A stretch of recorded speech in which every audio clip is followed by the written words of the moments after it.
ಪ್ರೌಢಶಾಲೆ ಸೊನ್ನೆ ಇವರುಗಳ ಸಂಯುಕ್ತ ಆಶ್ರಯದಲ್ಲಿ ಈ ದಿನ ನಮ್ಮ ಶಾಲೆಯಲ್ಲಿ ಸಾಮಾಜಿಕ ಪರಿಶೋಧನೆ ಗ್ರಾಮ ಸಭೆಯನ್ನ ನೆರವೇರಿಸಲಾಗ್ತಾ ಇದೆ. ಈ ಒಂದು ಕಾರ್ಯಕ್ರಮಕ್ಕೆ ಆಗಮಿಸಿರ್ತಕ್ಕಂಥ ಸರ್ವ ಅತಿಥಿಗಳನ್ನ ಮತ್ತೊಮ್ಮೆ ಅತ್ಯಂತ ಆತ್ಮೀಯವಾಗಿ ಆಹ್ವಾನಿಸ್ತಾ ಈ ಒಂದು ಕಾರ್ಯಕ್ರಮವನ್ನು ಪ್ರಾರಂಭಿಸ್ತಾ ಇದ್ದೇವೆ. ನಾಡಗೀತೆಯೊಂದಿಗೆ ಈ ಒಂದು ಕಾರ್ಯಕ್ರಮವನ್ನು ಪ್ರಾರಂಭಿಸೋಣ. ದಯಮಾಡಿ ಬಂದಿರ್ತಕ್ಕಂಥ ಎಲ್ಲ ಮಹನೀಯರು ಎದ್ದು ನಿಂತು ನಾಡಗೀತೆಯನ್ನು ಹೇಳೋದ್ರ ಮೂಲಕ ಕಾರ್ಯಕ್ರಮಕ್ಕೆ ಚಾಲನೆಯನ್ನು ನೀಡಬೇಕಾಗಿ ಕೇಳ್ಕೊಳ್ತಾ ಇದ್ದೇನೆ. एक साथ नाटगीत शुरू कर।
ಧನ್ಯವಾದಗಳು.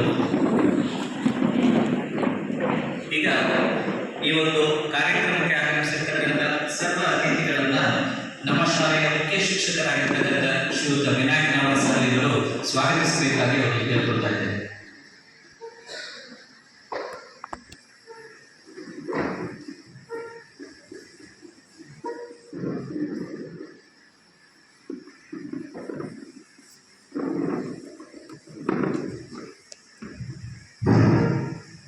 ವೇದಿಕೆ ಮೇಲಿರುವಂಥ ಎಲ್ಲ ಮಹನೀಯರೇ,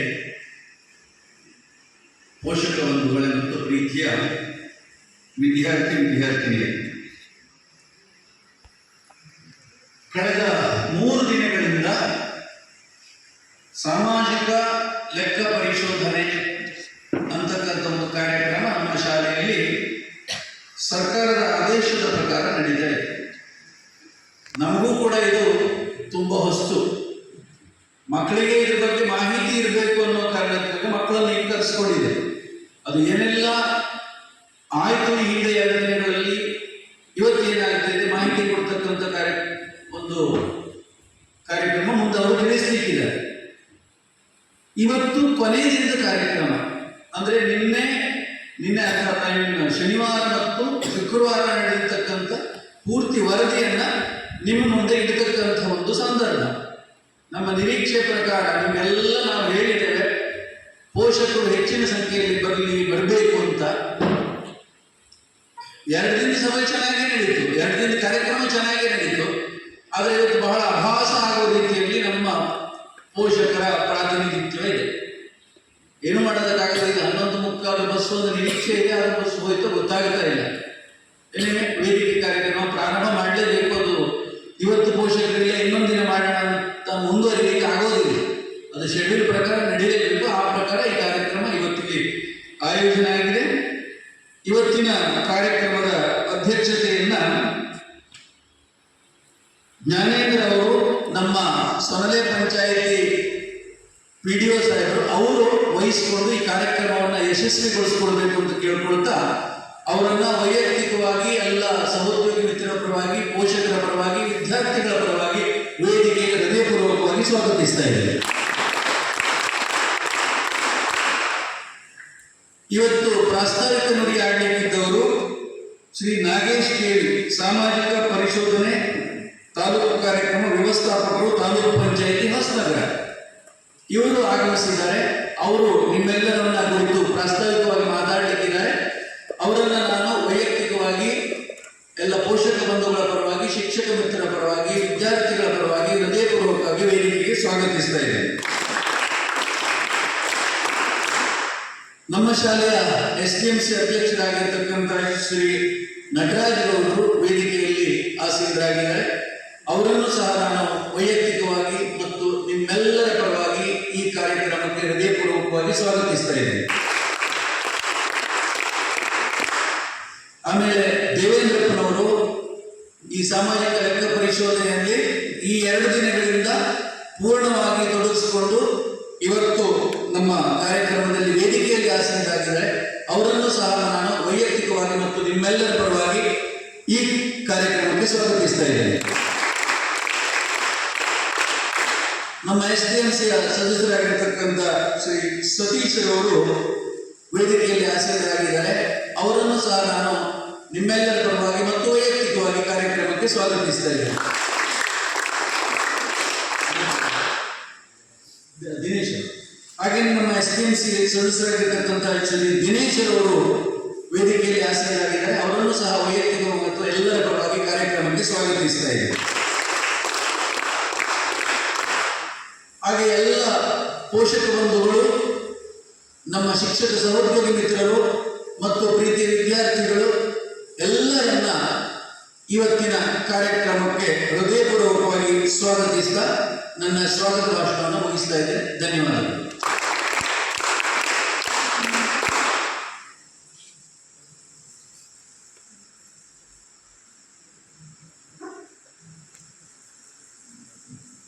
ನಮ್ಮೊಂದಿಗಿರ್ತಕ್ಕಂಥ ನಮ್ಮೆಲ್ಲ ಅತಿಥಿ ಬಂಧುಗಳನ್ನು ಅತ್ಯಂತ ಆತ್ಮೀಯವಾಗಿ ಸ್ವಾಗತಿಸಿರುವಂತಹ ನಮ್ಮ ಶಾಲೆಯ ಮುಖ್ಯ ಶಿಕ್ಷಕರಾದ ಶ್ರೀಯುತ ವಿನಾಯಕ್ ನಾವಡ ಸರ್ ಅವರಿಗೂ ಕೂಡ ಈ ಒಂದು ಕಾರ್ಯಕ್ರಮಕ್ಕೆ ಹೃತ್ಪೂರ್ವಕವಾಗಿ ಸ್ವಾಗತಿಸ್ತಾ ಇದ್ದೇನೆ.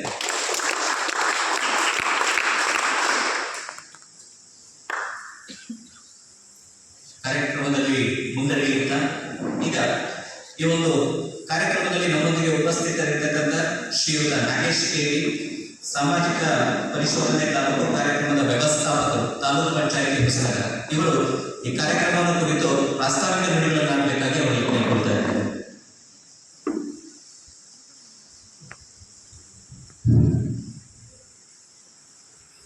ಎಲ್ಲರಿಗೂ ನಮಸ್ಕಾರ. 2023-24 ಸಾಲಿನ ಸಮಗ್ರ ಶಿಕ್ಷಣ ಯೋಜನೆಗೆ ಸಂಬಂಧಪಟ್ಟಂತೆ ಸಾಮಾಜಿಕ ಪರಿಶೋಧನೆ ಗ್ರಾಮ ಸಭೆಯನ್ನು ನಾವು ಈ ದಿನ ನಡೆಸ್ತಾ ಇರ್ತಕ್ಕಂಥದ್ದು. ಈ ಒಂದು ಸಭೆಯ ಅಧ್ಯಕ್ಷತೆಯನ್ನು ವಹಿಸಿರ್ತಕ್ಕಂಥ ಜ್ಞಾನೇಂದ್ರ ಸರ್ ಅವರ SDMCಯ ಅಧ್ಯಕ್ಷ, SDMCಯ ಎಲ್ಲ ಸದಸ್ಯರ ಹಾಗೂ ಮುಖ್ಯ ಶಿಕ್ಷಕರ ಶಿಕ್ಷಕರಿದ್ದಾರೆ ಹಾಗೂ ಎಲ್ಲ ಪೋಷಕರೇ ಹಾಗೂ ಮಕ್ಕಳೇ, ಸಾಮಾಜಿಕ ಪರಿಶೋಧನೆ ಅಂತಕ್ಕಂಥದ್ದು 2010-11ರಲ್ಲಿ ಈ ಒಂದು ಪ್ರಕ್ರಿಯೆಯನ್ನು ನಾವು ಗ್ರಾಮ ಪಂಚಾಯತಿಗಳಲ್ಲಿ ಈಗಾಗಲೇ ಅಲ್ಲಿಂದಲೂ ಕೂಡ ಮಾಡ್ತಾ ಇರ್ತಕ್ಕಂಥದ್ದು. ಆದರೆ ಶಾಲೆಗಳಲ್ಲಿ ಈ ಸಾಮಾಜಿಕ ಪರಿಶೋಧನೆ ಅಂತಕ್ಕಂಥದ್ದನ್ನು ನಾವು ಕಳೆದ ಒಂದು 5 ವರ್ಷಗಳಿಂದ ನಾವು ಈ ಒಂದು ಸಾಮಾಜಿಕ ಪರಿಶೋಧನೆಯನ್ನು ಶಾಲೆಗಳಲ್ಲೂ ಕೂಡ ಕೈಗೊಳ್ಳಬೇಕು ಅಂತಕ್ಕಂಥ ಸರ್ಕಾರದ ಆದೇಶ ಇತ್ತು. ಆ ನಿಟ್ಟಿನಲ್ಲಿ ನಾವು ಬಿಸಿಯೂಟ ಯೋಜನೆ ಏನಿದೆ ಅದಕ್ಕೆ ಸಂಬಂಧಪಟ್ಟಂತೆ ಕೆಲವೊಂದು ಶಾಲೆಗಳಲ್ಲಿ ತಾಲೂಕಿನಲ್ಲಿ 1 ಅಥವಾ 2 ಶಾಲೆಗಳನ್ನು ಆಯ್ಕೆ ಮಾಡಿಕೊಂಡು ನಾವು ಸಾಮಾಜಿಕ ಪರಿಶೋಧನೆ ನಡೆಸಬೇಕು ಸರ್ಕಾರಕ್ಕೆ ಈಗಾಗಲೇ ವರದಿಯನ್ನು ಪ್ರತಿ ವರ್ಷವೂ ಕೂಡ ಸಲ್ಲಿಸ್ತಾ ಬಂದಿದ್ದೀವಿ. ಆದರೆ ಕಳೆದ ಸಾಲಿನಿಂದ ಈ ಸಮಗ್ರ ಶಿಕ್ಷಣ ಯೋಜನೆಯನ್ನು ಕೂಡ ಸಾಮಾಜಿಕ ಪರಿಶೋಧನೆಗೆ ಒಳಪಡಿಸಬೇಕು ಅಂತಕ್ಕಂಥ ಸರ್ಕಾರದ ಆದೇಶ ಇತ್ತು. ಹಾಗಾಗಿ ಕಳೆದ ಬಾರಿ ಒಂದು 20% ತಾಲೂಕಿನಲ್ಲಿ 20% ಶಾಲೆಯನ್ನು ಆಯ್ಕೆ ಮಾಡಿಬಿಟ್ಟು ನಾವು ಸಾಮಾಜಿಕ ಪರಿಶೋಧನೆ ನಡೆಸಬೇಕು ಸರ್ಕಾರಕ್ಕೆ ಈಗಾಗಲೇ ವರದಿಯನ್ನು ಸಲ್ಲಿಸಿದ್ದೀವಿ. ಆದರೆ ಈ ಸಾರಿ ಕೂಡ ನಾವು 20% ಶಾಲೆಗಳನ್ನ ಒಂದು ಗ್ರಾಮ ಪಂಚಾಯತಿಗೆ 2 ಶಾಲೆಗಳನ್ನ ಆಯ್ಕೆ ಮಾಡಿಕೊಂಡು ನಾವು ಸಾಮಾಜಿಕ ಪರಿಶೋಧನೆಯನ್ನು ನಡೆಸ್ತಾ ಇದ್ದೇವೆ. ಒಟ್ಟಾರೆಯಾಗಿ ಎಲ್ಲ ಶಾಲೆಗಳಿಗೂ ಕೂಡ ಈ ಸಾಮಾಜಿಕ ಪರಿಶೋಧನೆ ಅಂತಕ್ಕಂಥದ್ದು ಕಡ್ಡಾಯವಾಗಿ ಮುಂದಿನ ದಿನಗಳಲ್ಲಿ ಎಲ್ಲ ಶಾಲೆಗಳು ಕೂಡ ಈ ಸಾಮಾಜಿಕ ಪರಿಶೋಧನೆಯನ್ನು ನಡೆಸ್ತೀವಿ. ಸಾಮಾಜಿಕ ಪರಿಶೋಧನೆ ಅಂತಂದರೆ ಸಮಾಜದ ಮಧ್ಯದಲ್ಲಿ ನಾವು ಏನು ಸರ್ಕಾರದ ಯೋಜನೆಗಳನ್ನು ಏನು ಅನುಷ್ಠಾನ ಆಗಿರುತ್ತೆ ಅದರ ಕಾರ್ಯನಿರ್ವಹಣೆ ಹೇಗಿದೆ ಅಂತಕ್ಕಂಥದ್ದನ್ನು ಪರಿಶೀಲನೆ ಮಾಡ್ತಕ್ಕಂಥದ್ದು. ನೀವು ಎಲ್ಲ ಪ್ರಾಜೆಕ್ಟ್ಗಳನ್ನ ನೋಡಿರ್ಬೋದು, ಎಲ್ಲವೂ ಕೂಡ ಇಂಟರ್ನಲ್ ಆಗಿ ನಡೆಯುತ್ತೆ. ದಾಖಲೆಗಳನ್ನ ಪರಿಶೀಲನೆ ಮಾಡಿ ನಾವು ಸರ್ಕಾರಕ್ಕೆ ವರದಿಯನ್ನು ಕೊಡ್ತೀವಿ. ಆದರೆ ಈ ಸಾಮಾಜಿಕ ಪರಿಶೋಧನೆಯಲ್ಲಿ ಇದೊಂದು ವಿಭಿನ್ನವಾದಂಥ ಪ್ರಕ್ರಿಯೆ. ಇಲ್ಲಿ ದಾಖಲೆಗಳನ್ನ ಪರಿಶೀಲನೆ ಮಾಡೋದ್ರ ಜೊತೆಗೆ ಫಲಾನುಭವಿಗಳನ್ನ ಭೇಟಿ ಫಲಾನುಭವಿಗಳಿಗೆ ಚರ್ಚೆಯನ್ನು ಮಾಡ್ತಕ್ಕಂಥದ್ದು, ಹಾಗೆ ಪೋಷಕರೊಂದಿಗೆ ಚರ್ಚೆ ಮಾಡ್ತಕ್ಕಂಥದ್ದು, ಶಿಕ್ಷಕರೊಂದಿಗೆ ಚರ್ಚೆ ಮಾಡ್ತಕ್ಕಂಥದ್ದು, ಗ್ರಾಮಸ್ಥರೊಂದಿಗೆ ಚರ್ಚೆ ಮಾಡಿ ನಾವು ಸರ್ಕಾರಕ್ಕೆ ವರದಿಯನ್ನು ಸಲ್ಲಿಸಬೇಕಾಗುತ್ತೆ. ನಾವು ಏನೇ ಈ ಪರಿಶೀಲನೆ ಮಾಡ್ತಕ್ಕಂಥ ಸಂದರ್ಭದಲ್ಲಿ ನಮಗೆ ಏನೆಲ್ಲ ಅಂಶಗಳು ಕಂಡು ಬರುತ್ತೆ ಅದನ್ನ ಸಭೆಯನ್ನು ಕರೆದುಬಿಟ್ಟು ಸಭೆಯ ಮುಂದೆ ಇಟ್ಟು ಸಮಾಜದ ಒಳಗೊಳ್ಳಿಕೆಯಿಂದ ನಾವು ವರದಿಯನ್ನು ಸರ್ಕಾರಕ್ಕೆ ಸಲ್ಲಿಸತಕ್ಕಂಥದ್ದಕ್ಕೆ ಸಾಮಾಜಿಕ ಪರಿಶೋಧನೆ ಆಗಿರ್ತಕ್ಕಂಥದ್ದು. ಸರ್ಕಾರ ಈ ಸಮಗ್ರ ಶಿಕ್ಷಣ ಯೋಜನೆಯನ್ನು ಏನು ಜಾರಿಗೆ ತಂತು ಆ ಸಂದರ್ಭದಲ್ಲಿ ಈ ಯೋಜನೆಯನ್ನು ಸಾಮಾಜಿಕ ಪರಿಶೋಧನೆಗೆ ಒಳಪಡಿಸಿ ಅದರ ಫಲಶ್ರುತಿಯನ್ನು ನೀಡಬೇಕು ಅಂತಕ್ಕಂಥ ಸರ್ಕಾರದ ಆದೇಶ ಇತ್ತು. ಹಾಗಾಗಿ ಸಮಗ್ರ ಶಿಕ್ಷಣ ಯೋಜನೆ ತಮ್ಮೆಲ್ಲರಿಗೂ ಗೊತ್ತಿದೆ. ಇದಕ್ಕೆ ಪೂರ್ವದಲ್ಲಿ ಸರ್ವ ಶಿಕ್ಷಣ ಅಭಿಯಾನ ಅಂತಕ್ಕಂಥದ್ದಿತ್ತು, ಮಾಧ್ಯಮಿಕ ಶಿಕ್ಷಣ ಅಭಿಯಾನ ಅಂತಕ್ಕಂಥದ್ದಿತ್ತು, ಹಾಗೆ ಶಿಕ್ಷಕರ ಶಿಕ್ಷಣ. ಈ 3 ಯೋಜನೆಗಳನ್ನು ಒಟ್ಟುಗೂಡಿಸ್ಬಿಟ್ಟು ಈ ಸಮಗ್ರ ಶಿಕ್ಷಣ ಯೋಜನೆಯನ್ನು 2018-19ರಲ್ಲಿ ಶಾಲಾ ಹಂತದಲ್ಲಿ ಜಾರಿಗೆ ತಂದಿರ್ತಕ್ಕಂಥದ್ದು. ಇದರ ಪ್ರಮುಖ ಉದ್ದೇಶ ಏನು ಅಂತಂದರೆ ಈ ಒಂದು ಶಾಲಾ ವ್ಯಾಪ್ತಿಯಲ್ಲಿ ಯಾವುದೇ ಮಗು ಕಲಿಕೆಯಿಂದ ಹೊರಬಡಿಬಾರ್ದು. ಯಾವುದಾದ್ರೂ ಮಗು ಕಲಿಕೆಯಿಂದ ಹೊರಬಡಿದಿದ್ರೆ ಆ ಮಗುವನ್ನು ಮನವೊಲಿಸಿ ಶಾಲೆಗೆ ಕರೆತರ್ತಕ್ಕಂಥದ್ದು. ಹಾಗೆ ಹೆಣ್ಣು ಮಕ್ಕಳಿಗೆ ಮತ್ತು ಗಂಡು ಮಕ್ಕಳು ಅಥವಾ ತೃತೀಯ ಲಿಂಗ ಇರ್ಬೋದು, ಯಾವುದೇ ಜಾತಿ ಭೇದ ಇರ್ಬೋದು, ಯಾವುದೇ ತಾರತಮ್ಯ ಇಲ್ಲದೆ ಎಲ್ಲರಿಗೂ ಕೂಡ ಸಮಾನ ಶಿಕ್ಷಣವನ್ನು ಒದಗಿಸಬೇಕು ಅಂತಕ್ಕಂಥದ್ದು. ಹಾಗೆ 1ನೇ ತರಗತಿಯಿಂದ 12ನೇ ತರಗತಿವರೆಗೂ ಕೂಡ ಉಚಿತ ಮತ್ತು ಕಡ್ಡಾಯ ಶಿಕ್ಷಣವನ್ನು ಒದಗಿಸಬೇಕು ಅಂತಕ್ಕಂಥದ್ದು. ಹಾಗೆ ವಿಶೇಷಚೇತನ ಮಕ್ಕಳು ಏನಾದರೂ ಈ ಒಂದು ಶಾಲಾ ವ್ಯಾಪ್ತಿಯಲ್ಲಿ ಇದ್ದರೆ ಅವರಿಗೂ ಕೂಡ ಶಿಕ್ಷಣವನ್ನು ನೀಡಬೇಕು.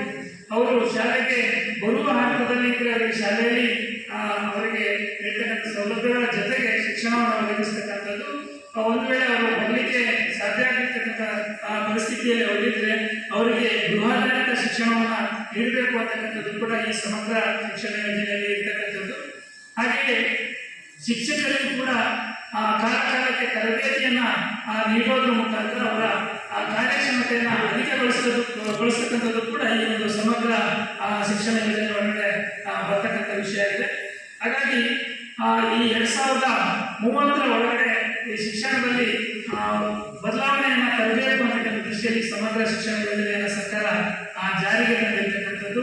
ಇದರಲ್ಲಿ ನಾವು ಸಾಮಾಜಿಕ ಪರಿಶೋಧನೆ ಏನು ಮಾಡ್ತೀವಿ ಅಂತಂದರೆ ಕೆಲವೊಂದು ಅನುದಾನಗಳನ್ನು ಶಾಲೆಗೆ ನೀಡಿದೆ ಸರ್ಕಾರ. ಅದರ ಸದುಪಯೋಗ ಹೇಗೆ ಆಗಿದೆ, ಅದಕ್ಕೆ ಸಂಬಂಧಪಟ್ಟಂತೆ ಏನು ಬಿಲ್ಲುಗಳ ನಿರ್ವಹಣೆ ಇರ್ಬೋದು, ಕಡತಗಳ ನಿರ್ವಹಣೆ ಇರ್ಬೋದು,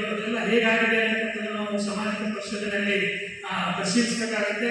ಹಾಗೆ ಮಕ್ಕಳಿಗೆ ಏನು ಸರ್ಕಾರದಿಂದ ಉಚಿತವಾಗಿ ನೀಡ್ತಕ್ಕಂಥ ಏನು ಸೌಲಭ್ಯಗಳಿದೆ, ಸಮವಸ್ತ್ರ ಇರ್ಬೋದು, ಪಠ್ಯಪುಸ್ತಕಗಳಿರ್ಬೋದು, ಬಿಸಿಯೂಟ ಯೋಜನೆ ಇರ್ಬೋದು, ಈ ಎಲ್ಲ ಏನು ಅವರಿಗೆ ತಲುಪಿಸ್ತಕ್ಕಂಥ ಸೌಲಭ್ಯಗಳು ಸಮರ್ಪಕವಾಗಿ ಅವರಿಗೆ ತಲುಪ್ತಾ ಇದೆಯಾ ಅಂತಕ್ಕಂಥದ್ದನ್ನ ಮಕ್ಕಳೊಂದಿಗೆ ಪೋಷಕರೊಂದಿಗೆ ಚರ್ಚೆ ಮಾಡಿ ನಾವು ಖಾತ್ರಿಪಡಿಸಿಕೊಳ್ತಕ್ಕಂಥದ್ದಿದೆ. ಹಾಗೆ ಶಿಕ್ಷಕರೊಂದಿಗೆ ಕೂಡ ಚರ್ಚೆ ಮಾಡ್ತಕ್ಕಂಥದ್ದು, ಶಿಕ್ಷಕರ ಕಾರ್ಯನಿರ್ವಹಣೆ ಬಗ್ಗೆ ಪೋಷಕರೊಂದಿಗೆ, ಮಕ್ಕಳೊಂದಿಗೆ ಮತ್ತೆ ಗ್ರಾಮಸ್ಥರೊಂದಿಗೆ ಕೂಡ ನಾವು ಚರ್ಚೆಯನ್ನ ಮಾಡಬೇಕಾಗಿದೆ. ಹಾಗೆ ಈ ಒಂದು ಶಾಲೆಯಲ್ಲಿ ಸರ್ಕಾರದ ಶಿಕ್ಷಣ ಇಲಾಖೆಯ ನಿಯಮದ ಪ್ರಕಾರ ಏನೆಲ್ಲ ಅಂಶಗಳು ಇರಬೇಕು, ಕ್ರೀಡಾಂಗಣ ಇರ್ಬೋದು ಅಥವಾ ಶೌಚಾಲಯದ ವ್ಯವಸ್ಥೆ ಇರ್ಬೋದು, ಕೊಠಡಿಗಳ ವ್ಯವಸ್ಥೆಗಳಿರ್ಬೋದು, ಗ್ರಂಥಾಲಯದ ವ್ಯವಸ್ಥೆಗಳಿರ್ಬೋದು, ಇವೆಲ್ಲವೂ ಸಮರ್ಪಕವಾಗಿದೆಯಾ ಮತ್ತು ಅದು ಸಮರ್ಪಕವಾಗಿ ಬಳಕೆ ಆಗ್ತಾ ಇದೆಯಲ್ಲ ಅಂತಕ್ಕಂಥದ್ದನ್ನ ನಾವು ಇಲ್ಲಿ ಪರಿಶೀಲನೆಗೆ ಒಳಪಡಿಸಬೇಕಾಗುತ್ತೆ. ಒಟ್ಟಾರೆಯಾಗಿ ಒಟ್ಟು ಸರ್ಕಾರದಿಂದ ನಮಗೆ 134 ಅಂಶಗಳನ್ನ ಪರಿಶೀಲಿಸಿ ವರದಿಯನ್ನ ಕೊಡಬೇಕು ಅಂತಕ್ಕಂಥದ್ದನ್ನ ಸರ್ಕಾರ ಹೇಳಿದೆ. ಆ ನಿಟ್ಟಿನಲ್ಲಿ ನಾವು ಈಗಾಗಲೇ 2 ದಿನಗಳಿಂದ ಎಲ್ಲ ಅಂಶಗಳ ಕುರಿತಂತೆ ಎಲ್ಲವನ್ನೂ ಕೂಡ ಇಲ್ಲಿ ಪರಿಶೀಲನೆ ಮಾಡಿದ್ದೇವೆ. ಸಾಮಾಜಿಕ ಪರಿಶೋಧನೆ ಆಗಿರೋದ್ರಿಂದ ನಾವು ಏನೇ ಪರಿಶೀಲನೆ ಮಾಡಿದಾಗ ನಮಗೆ ಒಳ್ಳೆಯ ಅಂಶಗಳು ಕಂಡು ಬಂದಿರ್ಬೋದು ಅಥವಾ ಏನಾದರೂ ಲೋಪದೋಷಗಳು ಕಂಡು ಬಂದಿರ್ಬೋದು, ಅದೆಲ್ಲವನ್ನೂ ಕೂಡ ಸಮಾಜದ ಮುಂದೆ ಇಟ್ಟು ನಾವು ಚರ್ಚೆಯನ್ನ ಮಾಡಬೇಕಾಗುತ್ತೆ. ಹಾಗಾಗಿ ಈ ಎಲ್ಲ ಅಂಶಗಳನ್ನು ತಮ್ಮ ಮುಂದೆ ನಾವು ಓದಿ ತಿಳಿಸಿ ನಂತರದಲ್ಲೇ ನಾವು ವರದಿಯನ್ನು ಸರ್ಕಾರಕ್ಕೆ ಕಳಿಸ್ತೀವಿ. ಹಾಗಾಗಿ ಅದರಲ್ಲಿ ಏನಾದರೂ ನಾವು ಹೇಳ್ತಕ್ಕಂಥ ವರದಿಯಲ್ಲಿ ಏನು ಸೇರಿಸಿರ್ತೀವಿ ಅದರಲ್ಲಿ ಏನಾದರೂ ಬದಲಾವಣೆಗಳಾಗಬೇಕಾಗಿದ್ರೆ ಅಥವಾ ನಾವು ತಿಳಿಸ್ತಾ ಇರ್ತಕ್ಕಂಥದ್ದು ಅದರಲ್ಲಿ ಏನಾದರೂ ತಪ್ಪಿದ್ರೆ ನೀವು ಇಲ್ಲಿ ಮುಕ್ತವಾಗಿ ಚರ್ಚೆ ಮಾಡಬಹುದು. ಈ ಒಂದು ಕಾರ್ಯಕ್ರಮವನ್ನು ನಾವು ಅತ್ಯಂತ ಪಾರದರ್ಶಕವಾಗಿ ಮಾಡಬೇಕಾಗಿರೋದ್ರಿಂದ ನಾವು ಇದನ್ನ ಯೂಟ್ಯೂಬ್ ಲೈವಲ್ಲಿ ಈ ಕಾರ್ಯಕ್ರಮವನ್ನು ಮಾಡಬೇಕಾಗಿತ್ತು. ಆದರೆ ನಮಗೆ ನೆಟ್ವರ್ಕ್ ಸಮಸ್ಯೆ ಇರೋದ್ರಿಂದ ನಾವು ಈಗಾಗಲೇ ಅದನ್ನ ವಿಡಿಯೋನ ಮಾಡ್ಕೊಳ್ತಾ ಇದ್ದೀವಿ. ಅದನ್ನ ನಾವು ತದನಂತರ ಯೂಟ್ಯೂಬಿಗೆ ಅಪ್ಲೋಡ್ ಮಾಡ್ತೀವಿ. ಅದರಲ್ಲೂ ಕೂಡ ಈ ಒಂದು ಕಾರ್ಯಕ್ರಮವನ್ನು ಯೂಟ್ಯೂಬಲ್ಲೂ ಕೂಡ ವೀಕ್ಷಣೆಯನ್ನು ಮಾಡ್ಬೋದು. ಹಾಗಾಗಿ ಇದರಲ್ಲೂ ಕೂಡ ಮುಕ್ತವಾಗಿ ಚರ್ಚೆಯನ್ನು ಭಾಗವಹಿಸಿ ಹೆಚ್ಚಿನ ಪೋಷಕರು ಈ ದಿನ ಬರಬೇಕಾಗಿತ್ತು. ಎಲ್ಲ ಶಾಲಾ ಕಾರ್ಯಕ್ರಮಗಳು ಕೂಡ ಯಾವುದೇ ಸಭೆಗಳಾದರೂ ಕೂಡ ಅದು ಇಲ್ಲೇ ಇರುತ್ತೆ. ಆದರೆ ಇದು ಸರ್ಕಾರದ ಗಮನಕ್ಕೆ ನಾವು ನಡವಳಿಕೆಯನ್ನು ಮಾಡೋದ್ರ ಮುಖಾಂತರ ವರದಿಯನ್ನು ಕಳಿಸ್ತೀವಿ. ಹಾಗಾಗಿ ಹೆಚ್ಚಿನ ಪೋಷಕರು ಈ ಎಲ್ಲ ವಿಷಯಗಳ ಬಗ್ಗೆ ಚರ್ಚೆ ಮಾಡಿ ತಿಳಿಸ್ಬೇಕಾಗಿತ್ತು. ಉತ್ತಮ ಅಂಶ ಇರ್ಬೋದು ಅಥವಾ ಲೋಪದೋಷ ಇರ್ಬೋದು ತಿಳಿಸಿ ಚರ್ಚೆ ಮಾಡಬೇಕಾಗಿತ್ತು. ಆದರೆ ಈಗ ಬಂದಿರತಕ್ಕಂಥ ಪೋಷಕರು ಹೆಚ್ಚು ಕಾಳಜಿಯನ್ನು ಹೊಂದಿರತಕ್ಕಂಥ ಪೋಷಕರೇ ಆಗಿರ್ತೀರ. ಹಾಗಾಗಿ ಈ ಎಲ್ಲ ವಿಷಯಗಳ ಬಗ್ಗೆ ತಾವು ಮುಕ್ತವಾಗಿ ತಮ್ಮ ಅಭಿಪ್ರಾಯವನ್ನು ತಿಳಿಸಿ ಅಂತ ಹೇಳ್ತಾ ಇದುವರೆಗೆ ನಮಗೆ ಪ್ರಾಸ್ತಾವಿಕವಾಗಿ ವಿಷಯಗಳನ್ನ ತಿಳಿಸಲಿಕ್ಕೆ ಅವಕಾಶ ಕೊಟ್ಟಿದೆ. ತಮ್ಮೆಲ್ಲರಿಗೂ ವಂದಿಸ್ತಾ ನನ್ನ ಮಾತನ್ನು ಮುಗಿಸ್ತೇನೆ.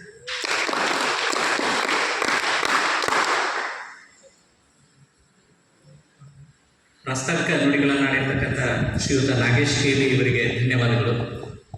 ಹಾಗೆಯೇ ಶ್ರೀಯುತರು ಹೇಳಿದಂತೆ ಈ ಒಂದು ಕಾರ್ಯಕ್ರಮದ ಮುಖ್ಯ ಉದ್ದೇಶ ಸರ್ಕಾರದ ಯೋಜನೆಗಳು ಯಾವ ಮಟ್ಟದಲ್ಲಿ ಜಾರಿಯಾಗ್ತಾ ಇದೆ, ಸಮರ್ಪಕವಾಗಿ ಅನುಷ್ಠಾನ ಆಗ್ತಾ ಇದೆಯಾ, ಅರ್ಹ ಫಲಾನುಭವಿಗಳಿಗೆ ಆ ಒಂದು ಯೋಜನೆಗಳು ತಲುಪ್ತಾ ಇದ್ದಾವ.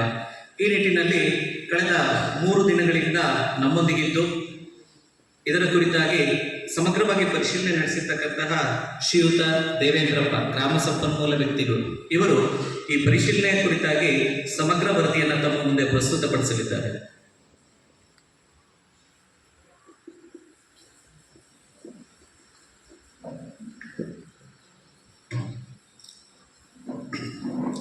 ಎಲ್ಲರಿಗೂ ನಮಸ್ಕಾರ. ಸಮಗ್ರ ಶಿಕ್ಷಣ ಯೋಜನೆ ಸರ್ಕಾರದ ಎಲ್ಲ ಶಾಲೆಗಳಲ್ಲಿ, ಸರ್ಕಾರಿ ಶಾಲೆಗಳಲ್ಲಿ ಅನುಷ್ಠಾನದಲ್ಲಿರ್ತಕ್ಕಂಥ ಶಿಕ್ಷಣ ಇಲಾಖೆ ಒಂದು ಮಹತ್ವಾಕಾಂಕ್ಷಿ ಯೋಜನೆ ಇದೆ. ಈ ಸಮಗ್ರ ಶಿಕ್ಷಣ ಯೋಜನೆ 2018-19ರಿಂದ ಎಲ್ಲ ಸರ್ಕಾರಿ ಶಾಲೆಗಳಲ್ಲಿ ಸರ್ಕಾರ ಜಾರಿಗೆ ತಂದಿದೆ. ಈ ಯೋಜನೆ 134 ಅಂಶಗಳನ್ನು ಹೊಂದಿದೆ. ಈ ಎಲ್ಲ ಅಂಶಗಳು ಶಾಲಾ ಹಂತದಲ್ಲಿ ಅನುಷ್ಠಾನ ಆಗಿದೆಯಾ ಇಲ್ವಾ ಅಂತಕ್ಕಂಥದ್ದು. ಶಾಲೆಗಳು ಈ ಎಲ್ಲ ಅಂಶಗಳನ್ನು ಅಳವಡಿಸಿಕೊಂಡು ಶಾಲೆಯನ್ನು ನಿರ್ವಹಣೆ ಮಾಡಿದಲ್ಲಿ ಉತ್ತಮವಾಗಿರ್ತಕ್ಕಂಥ ಗುಣಮಟ್ಟದ ಪರಿಣಾಮಕಾರಿಯಾಗಿರ್ತಕ್ಕಂಥ ಕಲಿಕೆಯನ್ನು ಮಕ್ಕಳಿಗೆ ಆಗಲಿಕ್ಕೆ ಸಾಧ್ಯತೆ ಇದೆ ಅಂತಕ್ಕಂಥ ಮನಗಂಡು ಈ ಯೋಜನೆಯಲ್ಲಿ ಎಲ್ಲ ಅಂಶಗಳನ್ನು ಅಳವಡಿಸಿ ಶಾಲಾ ಹಂತದಲ್ಲಿ ಜಾರಿಗೆ ತಂದಿರತಕ್ಕಂಥದ್ದು.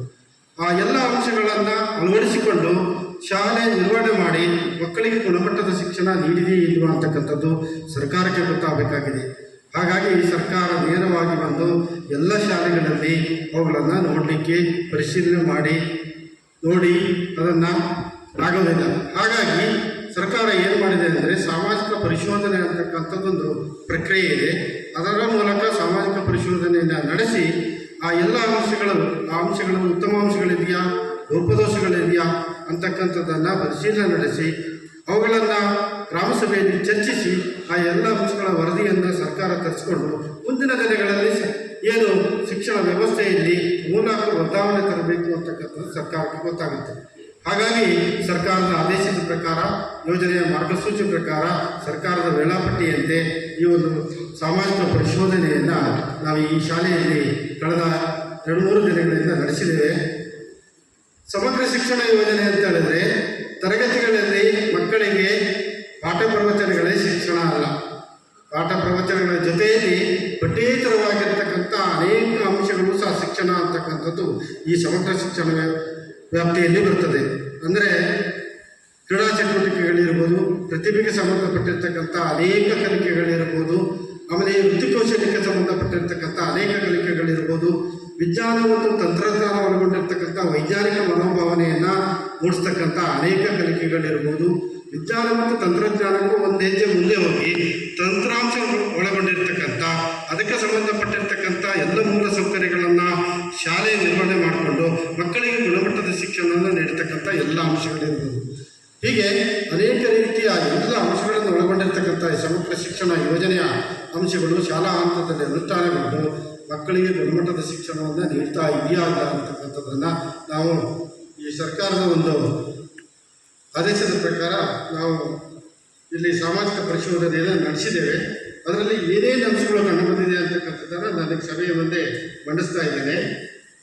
2023-24ರಿಂದ ಇಲ್ಲಿಯವರೆಗೆ ಈ ಎಲ್ಲ ಅಂಶಗಳ ಪರಿಶೀಲನೆಯನ್ನು ನಡೆಸಬೇಕಾಗುತ್ತೆ. 23-24ರಲ್ಲಿ ಇಲ್ಲಿ ಈ ಶಾಲೆಯಲ್ಲಿ ಮಕ್ಕಳು ಕಲಿತಾ ಇರ್ತಕ್ಕಂಥ ಒಟ್ಟು ಮಕ್ಕಳ ಸಂಖ್ಯೆ 134 ಮಕ್ಕಳು ಕಲಿಕೆಯನ್ನು ಮಾಡ್ತಾ ಇದ್ರು. 24-25ರಲ್ಲಿ 120 ಮಕ್ಕಳು ಕಲಿಕೆಯನ್ನು ಮಾಡ್ತಾ ಇದ್ರು. ಪ್ರಸ್ತುತ 25-26ನೇ ಸಾಲಿನಲ್ಲಿ 105 ಮಕ್ಕಳು ಕಲಿಕೆಯನ್ನು ಮಾಡ್ತಾ ಇದ್ದಾರೆ. ಇಲ್ಲಿ ಗಮನಿಸಬೇಕಾಗಿರ್ತಕ್ಕಂಥ ಅಂಶ ಅಂತ ಹೇಳಿದರೆ ವರ್ಷದಿಂದ ವರ್ಷಕ್ಕೆ ಮಕ್ಕಳ ಸಂಖ್ಯೆ ಕಡಿಮೆ ಆಗ್ತಾ ಇದೆ. ಏಕೆ ಸರ್ಕಾರಿ ಶಾಲೆಗಳಲ್ಲಿ ಈ ರೀತಿ ಮಕ್ಕಳ ಸಂಖ್ಯೆ ಕಡಿಮೆ ಆಗ್ತಿದೆ ಅಂತಕ್ಕಂಥದ್ದನ್ನು ನಾವು ನೀವೆಲ್ಲರೂ ಚರ್ಚೆ ಮೂಲಕ ಅದಕ್ಕೆ ಒಂದು ಪರಿಹಾರವನ್ನು ಕಂಡುಕೋಬೇಕಾಗುತ್ತೆ. ಏನಾಗಿದೆ, ಶಿಕ್ಷಣ ಗುಣಮಟ್ಟದಲ್ಲಿ ಇದೆಯಾ, ಬೇರೆ ಯಾವ ಕಾರಣಗಳಿದೆಯಾ ಅಂತಕ್ಕಂಥದ್ದನ್ನು ನಾವೆಲ್ಲರೂ ಮನಗಂಡು ಅದರ ಮೂಲಕ ಮುಂದಿನ ದಿನಗಳಲ್ಲಿ ಶಾಲೆಯಲ್ಲಿ ಮಕ್ಕಳ ಸಂಖ್ಯೆಯನ್ನು ಜಾಸ್ತಿ ಮಾಡಿಕೊಂಡು ಗುಣಮಟ್ಟದ ಶಿಕ್ಷಣವನ್ನು ನೀಡುವಲ್ಲಿ ನಮ್ಮೆಲ್ಲರ ಪಾತ್ರವನ್ನು ನಾವು ಇಲ್ಲಿ ಮನಗಂಡಬೇಕಾಗ್ತದೆ. ಹಾಗೆಯೇ ಶಾಲೆಯನ್ನು ನಿರ್ವಹಣೆ ಮಾಡಬೇಕಾದ್ರೆ ಕೆಲವೊಂದು ಅನುದಾನಗಳನ್ನು ಸರ್ಕಾರ ನೀಡುತ್ತದೆ. ಆ ಅನುದಾನಗಳನ್ನು ಹೇಗೆ ಸದ್ಬಳಕೆ ಮಾಡಿಕೊಂಡಿದೆ ಅಂತಕ್ಕಂಥದ್ದನ್ನು ನಾವು ಪರಿಶೀಲನೆಗೊಳಪಡಿಸಬೇಕಾಗ್ತದೆ. ಅದರಲ್ಲಿ 23-24ರಲ್ಲಿ ಒಟ್ಟು 91,794 ರೂಪಾಯಿ, ಅದರಲ್ಲಿ ಶಾಲಾ ಅನುದಾನ, ಕುಡಿಯುವ ನೀರು ಮತ್ತು ಶೌಚಾಲಯಕ್ಕೆ, ಮಕ್ಕಳಿಗೆ ಶೂ ಮತ್ತು ಸಾಕ್ಸ್ ನೀಡ್ತಕ್ಕಂಥದ್ದು, ಕರಾಟೆ ಅನುದಾನ, ಹೆಣ್ಮಕ್ಳಿಗೆ ಕರಾಟೆ ತರಬೇತಿ ನೀಡ್ತಕ್ಕಂಥದ್ದು, ಹೀಗೆ ಅನೇಕ ಅಂಶಗಳಿಗೆ ಅನುದಾನಗಳನ್ನು ನೀಡ್ತಾರೆ. ಅದನ್ನು ಹೇಗೆ ಖರ್ಚು ವೆಚ್ಚವನ್ನು ನಿರ್ವಹಣೆ ಮಾಡಿದ್ದಾರೆ? ಸಾಮಾನ್ಯವಾಗಿ 91,794 ರೂಪಾಯಿ ನಿರ್ವಹಣೆ ಆಗಿದೆ. ಖರ್ಚು ವೆಚ್ಚಗಳನ್ನು ನಿರ್ವಹಣೆ ಮಾಡಿದ್ದಾರೆ. ಅದರ ಸಂಬಂಧಪಟ್ಟಿರ್ತಕ್ಕಂಥ ಎಲ್ಲ ದಾಖಲೆಗಳನ್ನು ಇಲ್ಲಾಗಿ ಉತ್ತಮವಾಗಿ ನಿರ್ವಹಣೆ ಮಾಡಿದ್ದಾರೆ. ಖರ್ಚು ವೆಚ್ಚದ ಬಿಲ್ಲುವಚರಗಳನ್ನು ನಿರ್ವಹಣೆ ಮಾಡಿದ್ದಾರೆ. ಎಲ್ಲವೂ ಉತ್ತಮವಾಗಿ ನಿರ್ವಹಣೆ ಆಗಿರ್ತಕ್ಕಂಥದ್ದು ಇಲ್ಲಿ ನಮಗೆ ಕಂಡುಬಂದಿದೆ. ಹಾಗೆಯೇ ಯೋಜನೆಯ ಮಾರ್ಗಸೂಚಿ ಪ್ರಕಾರ 134 ಅಂಶಗಳನ್ನು ನಾವು ಪರಿಶೀಲನೆಗೊಳಪಡಿಸಬೇಕು. ಅದರಲ್ಲಿ ವಿದ್ಯಾರ್ಥಿಗಳು ಪಠ್ಯ ಪುಸ್ತಕಗಳನ್ನು ಪಡೆದಿದ್ದಾರೆಯೇ, ಸಮವಸ್ತ್ರಗಳನ್ನು ಪಡೆದಿದ್ದಾರೆಯೇ, ಆಮೇಲೆ ಶೂ ಸಾಕ್ಸ್ ಕೊಡ್ತಕ್ಕಂಥದ್ದು ಉಚಿತವಾಗಿ ಅದನ್ನು ಪಡೆದಿದ್ದಾರೆಯೇ, ಬ್ಯಾಗ್ಗಳು ಕೊಡ್ತಕ್ಕಂಥದ್ದು ಅದನ್ನು ಪಡೆದಿದ್ದಾರೆಯೇ, ಬೆಳಿಗ್ಗೆ ಕೊಡ್ತಕ್ಕಂಥ ಹಾಲು ಇರ್ಬೋದು, ರಾಗಿ ಮಾಲ್ಟ್ ಇರ್ಬೋದು, ಮಧ್ಯಾಹ್ನದ ಬಿಸಿ ಊಟ ಇರ್ಬೋದು, ಅದರ ಜೊತೆಗೆ ಪೋಷಕಾಂಶಯುಕ್ತವಾಗಿರ್ತಕ್ಕಂಥ ಮೊಟ್ಟೆ ಬಾಳೆಹಣ್ಣು ಇರ್ಬೋದು, ಇವೆಲ್ಲವೂ ಸಹ ಮಕ್ಕಳಿಗೆ ಸರ್ಕಾರ ಉಚಿತವಾಗಿ ನೀಡ್ತಕ್ಕಂಥ ಒಂದು ವ್ಯವಸ್ಥೆ. ಸರ್ಕಾರಿ ಶಾಲೆಗಳಲ್ಲಿ ಮಕ್ಕಳು ಗುಣಮಟ್ಟದ ಶಿಕ್ಷಣವನ್ನು ಕಲಿಬೇಕು ಅಂತಕ್ಕಂಥ ಉದ್ದೇಶವನ್ನು ಇಟ್ಟುಕೊಂಡು ಸರ್ಕಾರ ಈ ರೀತಿಯಾಗಿರ್ತಕ್ಕಂಥ ಎಲ್ಲ ಕಾರ್ಯಕ್ರಮಗಳನ್ನು ಹಾಕ್ಕೊಂಡಿರ್ತಕ್ಕಂಥದ್ದು. ಅದರ ಪ್ರಕಾರ ಶಾಲೆ ನಿರ್ವಹಣೆ ಮಾಡಿದೆಯಾ ಉತ್ತಮವಾಗಿ ಅಂತಕ್ಕಂಥದ್ದನ್ನು ನಾವು ದಾಖಲೆಯೊಂದಿಗೆ ಪರಿಶೀಲನೆ ಮಾಡಬೇಕಾಗ್ತದೆ. ನಾವು ಇವೆಲ್ಲವನ್ನ ಪರಿಶೀಲನೆ ಮಾಡಿದ್ವಿ. ಮಕ್ಕಳ ಅಭಿಪ್ರಾಯವನ್ನು, ಮಕ್ಕಳ ಪೋಷಕರ ಅಭಿಪ್ರಾಯವನ್ನು, ಶಿಕ್ಷಕರ ಅಭಿಪ್ರಾಯವನ್ನು ಸಂಗ್ರಹಣೆ ಮಾಡಿದ್ವಿ. ಅವೆಲ್ಲವೂ ಉತ್ತಮವಾಗಿ ನಿರ್ವಹಣೆ ಆಗಿದೆ ಅಂತಕ್ಕಂಥದ್ದು ಇಲ್ಲಿ ಕಂಡು ಬಂದಿದೆ. ಆಮೇಲೆ ಮಕ್ಕಳಿಗೆ ವಿದ್ಯಾರ್ಥಿ ವೇತನ ಸಿಕ್ಕಿದೆಯಾ ಅಂತಕ್ಕಂಥದ್ದು ಈ ಒಂದು ವ್ಯವಸ್ಥೆ ಇದೆ. ಶಾಲೆ ಪ್ರಸ್ತಾವನೆ ನೀಡಿರ್ತಕ್ಕಂಥ ವಿದ್ಯಾರ್ಥಿಗಳನ್ನು ಆಯ್ಕೆ ಮಾಡಿ ಪ್ರಸ್ತಾವನೆ ನೀಡಿದರೆ ವಿದ್ಯಾರ್ಥಿ ವೇತನವನ್ನು ನೀಡಬೇಕಾಗ್ತದೆ. ಇಲ್ಲಿ ಕೆಲವು ಮಕ್ಕಳಿಗೆ ಬಂದಿದೆ ಅವರ ವೈಯಕ್ತಿಕ ಬ್ಯಾಂಕ್ ಖಾತೆಗೆ ಅಂತಕ್ಕಂಥ ಅಭಿಪ್ರಾಯ ಬಂದಿದೆ. ನಿಯಮಾನುಸಾರ ಅರ್ಹ ವಿದ್ಯಾರ್ಥಿಗಳಿಗೆ ಸಾರಿಗೆ ವ್ಯವಸ್ಥೆಯನ್ನು ನೀಡಲಾಗಿದೆ. ಪ್ರೌಢಶಾಲೆ ಅಂತ ಹೇಳಿದರೆ 5 ಕಿಲೋಮೀಟರಿಂದ ಆಚೆಗೆ ಬಹಳ ದೂರದಿಂದ ಶಾಲೆಗೆ ಬರತಕ್ಕಂಥ ಹೊಳೆಹಳ್ಳಗಳನ್ನು ದಾಟಿ ಕಚ್ಚಾ ದಾರಿಯಲ್ಲಿ, ಕಾಡದಾರಿಯಲ್ಲಿ ಬರ್ತಕ್ಕಂಥ ಮಕ್ಕಳಿಗೆ, ಅಂಥ ಮಕ್ಕಳನ್ನು ಗುರುತಿಸಿ ಶಾಲೆ ಪ್ರಸ್ತಾವನೆ ಕಳಿಸಿದರೆ ಅಂಥ ಮಕ್ಕಳಿಗೆ ವರ್ಷಕ್ಕೆ 6,000 ರೂಪಾಯಿ ಸಾರಿಗೆ ವೆಚ್ಚ ಕೊಡ್ತಕ್ಕಂಥ ಒಂದು ವ್ಯವಸ್ಥೆ ಇದೆ. ಇಲ್ಲಿ ಯಾವುದೇ ಮಕ್ಕಳಿಗೆ ಆ ರೀತಿಯಾಗಿರ್ತಕ್ಕಂಥದ್ದು ಬಂದಿಲ್ಲ. ಆಮೇಲೆ ಸಾಕಷ್ಟು ಶಿಕ್ಷಕರು ಪ್ರೌಢಶಾಲೆಯಲ್ಲಿ ಇದ್ದಾರೆಯೇ? ಇಲ್ಲಿ ವಿಷಯವಾರು ಬೋಧನೆ ಇದೆ, ಪಾಠ ಬೋಧನೆ ಇದೆ, ಅದಕ್ಕೆ ತಕ್ಕಂಥ ಶಿಕ್ಷಕರಿದ್ದಾರೆ ಅಂತಕ್ಕಂಥದ್ದು. ಇಲ್ಲಿ ಒಂದು ಮುಖ್ಯ ಶಿಕ್ಷಕರ ಹುದ್ದೆ ಇದೆ, 5 ವಿಷಯವಾರು ಶಿಕ್ಷಕರಿದ್ದಾರೆ, 1 ಇಂಗ್ಲೀಷ್ ಬೋಧನಾ ಶಿಕ್ಷಕರ ಕೊರತೆ ಇದೆ, 1 ದೈಹಿಕ ಶಿಕ್ಷಕರ ಬೋಧನಾ ಕೊರತೆ ಇದೆ. ಅದನ್ನು ಅದೇ ರೀತಿ ನಾವು ವರದಿಯಲ್ಲಿ ಸೇರಿಸಿ ಕಳಿಸ್ತಾ ಇದ್ದೇವೆ. ಕಲಾ ಶಿಕ್ಷಕರಿದ್ದಾರ, ಆರೋಗ್ಯ ಮತ್ತು ದೈಹಿಕ ಶಿಕ್ಷಕರಿದ್ದಾರೆ ಅಂತಕ್ಕಂಥ ಯಾವುದೇ ಶಿಕ್ಷಕರಿಲ್ಲ. ವೃತ್ತಿ ಶಿಕ್ಷಕರು ಯಾವುದೇ ಇಲ್ಲ. ಇಲ್ಲಿ ಪೂರ್ಣಾವಧಿಯ ಮುಖ್ಯ ಶಿಕ್ಷಕರನ್ನ ಹೊಂದಿದೆಯಾ ಶಾಲೆ ಅಂತಕ್ಕಂಥದ್ದು? ಪೂರ್ಣಾವಧಿಯ ಮುಖ್ಯ ವರ್ಷಗಳನ್ನ ಹೊಂದಿದೆ. ಒಂದು ಪ್ರೌಢಶಾಲಾ ಅಂತ ಹೇಳಿದ್ರೆ ಒಂದು ವರ್ಷದಲ್ಲಿ 249 ದಿನಗಳನ್ನು ಕೆಲಸವನ್ನು ನಿರ್ವಹಣೆ ಮಾಡಬೇಕಾಗ್ತದೆ. ಒಂದು ಶೈಕ್ಷಣಿಕ ವರ್ಷದಲ್ಲಿ ಇದು ಕಡ್ಡಾಯ ನಿಯಮ. ಆ ಪ್ರಕಾರ ಈ ಶಾಲೆ ಎಷ್ಟು ದಿನಗಳನ್ನು ನಿರ್ವಹಣೆ ಮಾಡಿದೆ 23-24ರಲ್ಲಿ ದಾಖಲೆಯೊಂದಿಗೆ ನಾವು ಪರಿಶೀಲನೆ ನಡೆಸಿದ್ದೇವೆ. ಅದರಲ್ಲಿ 241 ದಿನಗಳನ್ನು ಶಾಲೆ ಮಾಡಿದೆ, 4 ಸ್ಥಳೀಯ ರಜೆಗಳಿದೆ, 4 ಮಳೆ ರಜೆಗಳಿದೆ. 249 ದಿನಗಳು ನಿರ್ವಹಣೆ ಆಗಿರ್ತಕ್ಕಂಥದ್ದು ಕಂಡುಬಂದಿದೆ. ಸದರಿ ಶಾಲೆಯ ಹಿಂದಿನ ಮಾಹಿತಿಗಳಲ್ಲಿ ವಿದ್ಯಾರ್ಥಿಗಳ ಸರಾಸರಿ ಹಾಜರಾತಿ 80% ಮತ್ತು ಅದಕ್ಕಿಂತ ಹೆಚ್ಚಿದೆಯಾ ಅಂತಕ್ಕಂಥದ್ದನ್ನು ನಾವು ದಾಖಲೆಯೊಂದಿಗೆ ಪರಿಶೀಲನೆ ಮಾಡಬೇಕು.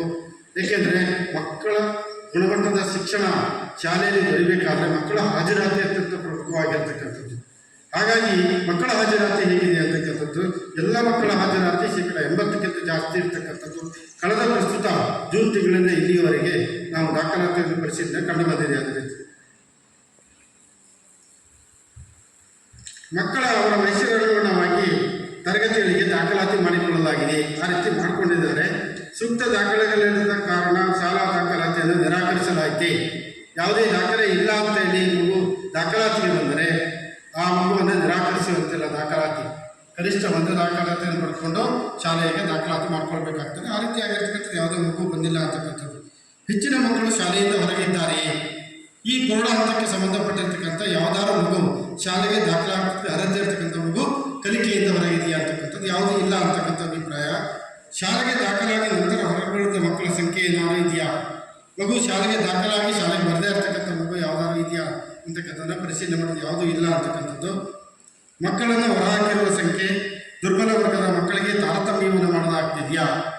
ಆಮೇಲೆ ಮಕ್ಕಳಿಗೆ ಏನಾದರೂ ತಾರತಮ್ಯ ಆಗ್ತಾ ಇದೆಯಾ ತರಗತಿ ಕೊಠಡಿಯಲ್ಲಾಗಿ ಶಾಲಾ ಪರಿಸರದಲ್ಲಾಗಲಿ ಅಂತಕ್ಕಂಥದ್ದು ಯಾವುದೂ ಇಲ್ಲ ಅಂತಕ್ಕಂಥದ್ದು. ಮಕ್ಕಳಿಗೆ ದೈಹಿಕ ಶಿಕ್ಷೆಯನ್ನು ನೀಡಲಾಗ್ತಿದೆಯೇ? ಮಕ್ಕಳಿಗೆ ತರಗತಿ ಕೊಠಡಿಯಲ್ಲಿ ಯಾವುದೇ ಕಠಿಣತರವಾಗಿರ್ತಕ್ಕಂಥ ದೈಹಿಕ ಶಿಕ್ಷೆಯನ್ನು ನೀಡುವಂತಿಲ್ಲ. ಅದು ಯೋಜನೆಯ ನಿಯಮ ಇದು, ಆಮೇಲೆ ಶಿಕ್ಷಣ ಇಲಾಖಾ ನಿಯಮ ಇದು. ಹಾಗಾಗಿ ಆ ರೀತಿಯಾಗಿರ್ತಕ್ಕಂಥ ಯಾವುದೂ ಪ್ರಕ್ರಿಯೆಗಳು ಇಲ್ಲ ಅಂತಕ್ಕಂಥ ಅಭಿಪ್ರಾಯ ಬಂದಿದೆ. ಆಮೇಲೆ ಮಕ್ಕಳನ್ನು ಮಾನಸಿಕ ಕಿರುಕುಳಕ್ಕೆ ಒಳಪಡಿಸಲಾಗ್ತಿದೆಯೇ ತರಗತಿ ಕೊಠಡಿಯಲ್ಲಾಗಲಿ ಶಾಲಾ ಪರಿಸರದಲ್ಲಾಗಿ ಇಲ್ಲ ಅಂತಕ್ಕಂಥ ಅಭಿಪ್ರಾಯ ಇದೆ. ಮಕ್ಕಳನ್ನು ಲೈಂಗಿಕ ಕಿರುಕುಳಕ್ಕೆ ಒಳಪಡಿಸಲಾಗಿದೆಯೇ? ಇದು ಅತ್ಯಂತ ಪ್ರಮುಖವಾಗಿರ್ತಕ್ಕಂಥ ಒಂದು ಅಂಶ. ಈ ರೀತಿಯಾಗಿರ್ತಕ್ಕಂಥದ್ದು ನಾವು ನಡೆದಿರ್ತಕ್ಕಂಥದ್ದು ಅನೇಕ ಬೇರೆ ಬೇರೆ ಪ್ರದೇಶಗಳಲ್ಲಿ, ಪತ್ರಿಕೆಗಳಲ್ಲಿ, ಮಾಧ್ಯಮಗಳನ್ನು ನಾವು ತಿಳ್ಕೊಂಡಿದ್ದೇವೆ. ಇದರಿಂದ ಏನಾಗ್ತದೆ, ಮಕ್ಕಳ ಶಿಕ್ಷಣವೇ ಕುಂಠಿತ ಆಗ್ತಕ್ಕಂಥ ಸಂದರ್ಭ ಇರ್ತದೆ. ಕಲಿಕೆಯಲ್ಲಿ ಹಿಂದೆ ಬಿಡ್ತಕ್ಕಂಥದ್ದು, ಶಿಕ್ಷಣದಿಂದ ವಂಚಿತರಾಗ್ತಕ್ಕಂಥ ಸಂದರ್ಭಗಳು ಬರ್ತದೆ. ಹಾಗಾಗಿ ಇಂಥ ಒಂದು ಅಂಶಗಳು ನಡಿಬಾರದು ಅಂತಕ್ಕಂಥದ್ದು ಶಾಲೆಯ ಹಂತದಲ್ಲಿ. ಹಾಗಾಗಿ ನಿಮ್ಮ ಶಾಲೆಯಲ್ಲಿ ಏನಾದರೂ ಇದೆಯಾ ಅಂತಕ್ಕಂಥದ್ದನ್ನು ನಾವು ಸಮಗ್ರವಾಗಿ ಪರಿಶೀಲನೆ ಮಾಡಿದ್ವಿ. ಯಾವುದೂ ಇಲ್ಲ ಅಂತಕ್ಕಂಥ ನಾವು ಮಕ್ಕಳನ್ನೇ ಕೇಳಿದ್ವಿ, ಮಕ್ಕಳ ಪೋಷಕರನ್ನೇ ಕೇಳಿದ್ವಿ, ಯಾವುದೂ ಇಲ್ಲ ಅಂತಕ್ಕಂಥ ಅಭಿಪ್ರಾಯ ಬಂದಿದೆ. ಎಲ್ಲ ಅಪೇಕ್ಷಣೀಯ ಮಕ್ಕಳಿಗೆ ವರ್ಗಾವಣಾ ಪ್ರಮಾಣ ಪತ್ರವನ್ನು ನೀಡಲಾಗಿದೆ. TC ಕೇಳಿದ್ರೆ ಕೊಡಬೇಕು ಅಂತಕ್ಕಂಥ ನಿಯಮ ಅದನ್ನು ನೀಡ್ತಾ ಇದ್ದೇವೆ ಅಂತಕ್ಕಂಥ ಅಂತಕ್ಕಂಥದ್ದನ್ನು ವಿಶೇಷ ಅಗತ್ಯವುಳ್ಳ ಮಕ್ಕಳನ್ನು ಗುರುತಿಸಿ ಮೌಲ್ಯಾಂಕನ ಮಾಡಲಾಗಿದೆಯೇ.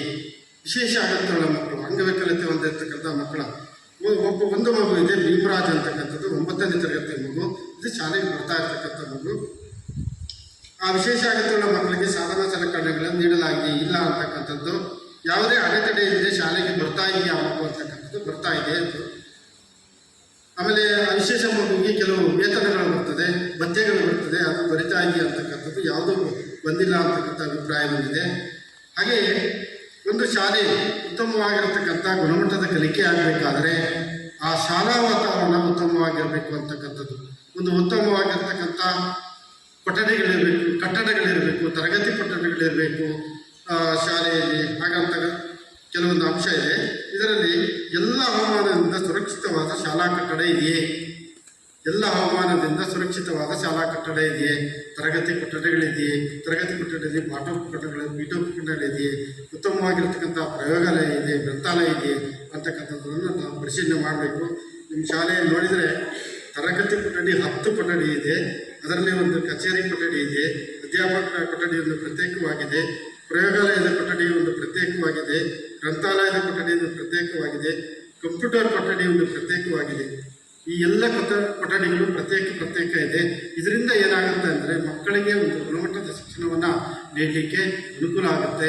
ಈ ಯೋಜನೆಯ ಒಂದು ಪ್ರಮುಖ ಅಂಶ ಅಂತ ಹೇಳಿದರೆ ಈ ಎಲ್ಲ ಸಂಬಂಧಪಟ್ಟಂತೆ ತರಗತಿ ಕೊಠಡಿ ಎಲ್ಲ ಪ್ರತ್ಯೇಕ ಕೊಠಡಿಗಳಿರಬೇಕು. ಆಗ ಮಾತ್ರ ಉತ್ತಮವಾಗಿರ್ತಕ್ಕಂಥ ಶಾಲಾ ಪರಿಸರ ಇರ್ತದೆ ಅಂತಕ್ಕಂಥದ್ದು ಯೋಜನೆಯ ಪ್ರಮುಖ ಅಂಶ. ಅದರ ಪ್ರಕಾರ ನಿಮ್ಮ ಶಾಲೆಯಲ್ಲಿ ಇದೆ. ಅದರಲ್ಲಿ ಒಂದು ತರಗತಿ ಕೊಠಡಿ ಮೇಲ್ಛಾವಣಿ ದುರಸ್ತಿಗೆ ಅಗತ್ಯ ಇದೆ ಅಂತಕ್ಕಂಥ ಅಭಿಪ್ರಾಯ ಬಂದಿದೆ. ಆಮೇಲೆ ತಡೆಮುಕ್ತ ಪ್ರವೇಶವಿದೆ. ಅದಾಗಲೇ ಅಲ್ಲಿ ಶಾಲೆಯ ಇದ್ರ ಮೇಲೆ ಹಾಕಿದ್ದಾರೆ. ಅದನ್ನ ಬಾಲಕರಿಗೆ ಸಾಕಷ್ಟು ಶೌಚಾಲಯದ ವ್ಯವಸ್ಥೆ ಇದೆಯೇ? ಬಾಲಕಿಯರಿಗೆ ಸಾಕಷ್ಟು ಶೌಚಾಲಯದ ವ್ಯವಸ್ಥೆ ಇದೆಯೇ? ಆ ಶೌಚಾಲಯದಲ್ಲಿ ನೀರಿನ ವ್ಯವಸ್ಥೆ ಇದೆಯೇ? ಅದು ಮಕ್ಕಳಿಗೆ ಬಳಕೆಗೆ ಯೋಗ್ಯವಾಗಿದೆ ಅಂತಕ್ಕಂಥದ್ದನ್ನು ನಾವು ಪರಿಶೀಲನೆ ಮಾಡಬೇಕು. ಒಂದು ಶಾಲೆ ಅಂತ ಹೇಳಿದ್ರೆ ಶೌಚಾಲಯ ಅತ್ಯಂತ ಪ್ರಮುಖವಾಗಿರ್ತಕ್ಕಂಥದ್ದು. ಏಕೆಂದರೆ ಮಕ್ಕಳು ಬೆಳಿಗ್ಗೆ ಶಾಲೆಗೆ ಬಂದು ಸಂಜೆ 5-5:30 ಮನೆಗೆ ತಲುಪತಕ್ಕಂಥದ್ದು. ಆ ಮಧ್ಯದಲ್ಲಿ ಅವರು ದೇಹದ ಅನೇಕ ಬಾಧೆಗಳನ್ನು ತಿಳಿಸಬೇಕಾಗತ್ತೆ. ಅದಕ್ಕಾಗಿ ಒಂದು ಉತ್ತಮವಾಗಿರ್ತಕ್ಕಂಥ ನೀರಿನ ಸೌಲಭ್ಯವನ್ನು ಹೊಂದಿರತಕ್ಕಂಥ ಆಮೇಲೆ ಬಳಕೆಗೆ ಯೋಗ್ಯವಾಗಿರ್ತಕ್ಕಂಥ ಶೌಚಾಲಯವನ್ನು ಹೊಂದಿರಬೇಕು ಅಂತಕ್ಕಂಥ ನಿಯಮ ಇದೆ.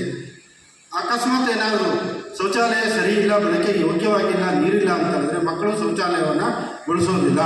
ಶೌಚವನ್ನು ಕಟ್ಟಿಕೊಂಡು ತರಗತಿ ಕೊಠಡಿಯಲ್ಲಿ ಬಂದು ಕೂತ್ಕೊಳ್ತಾರೆ.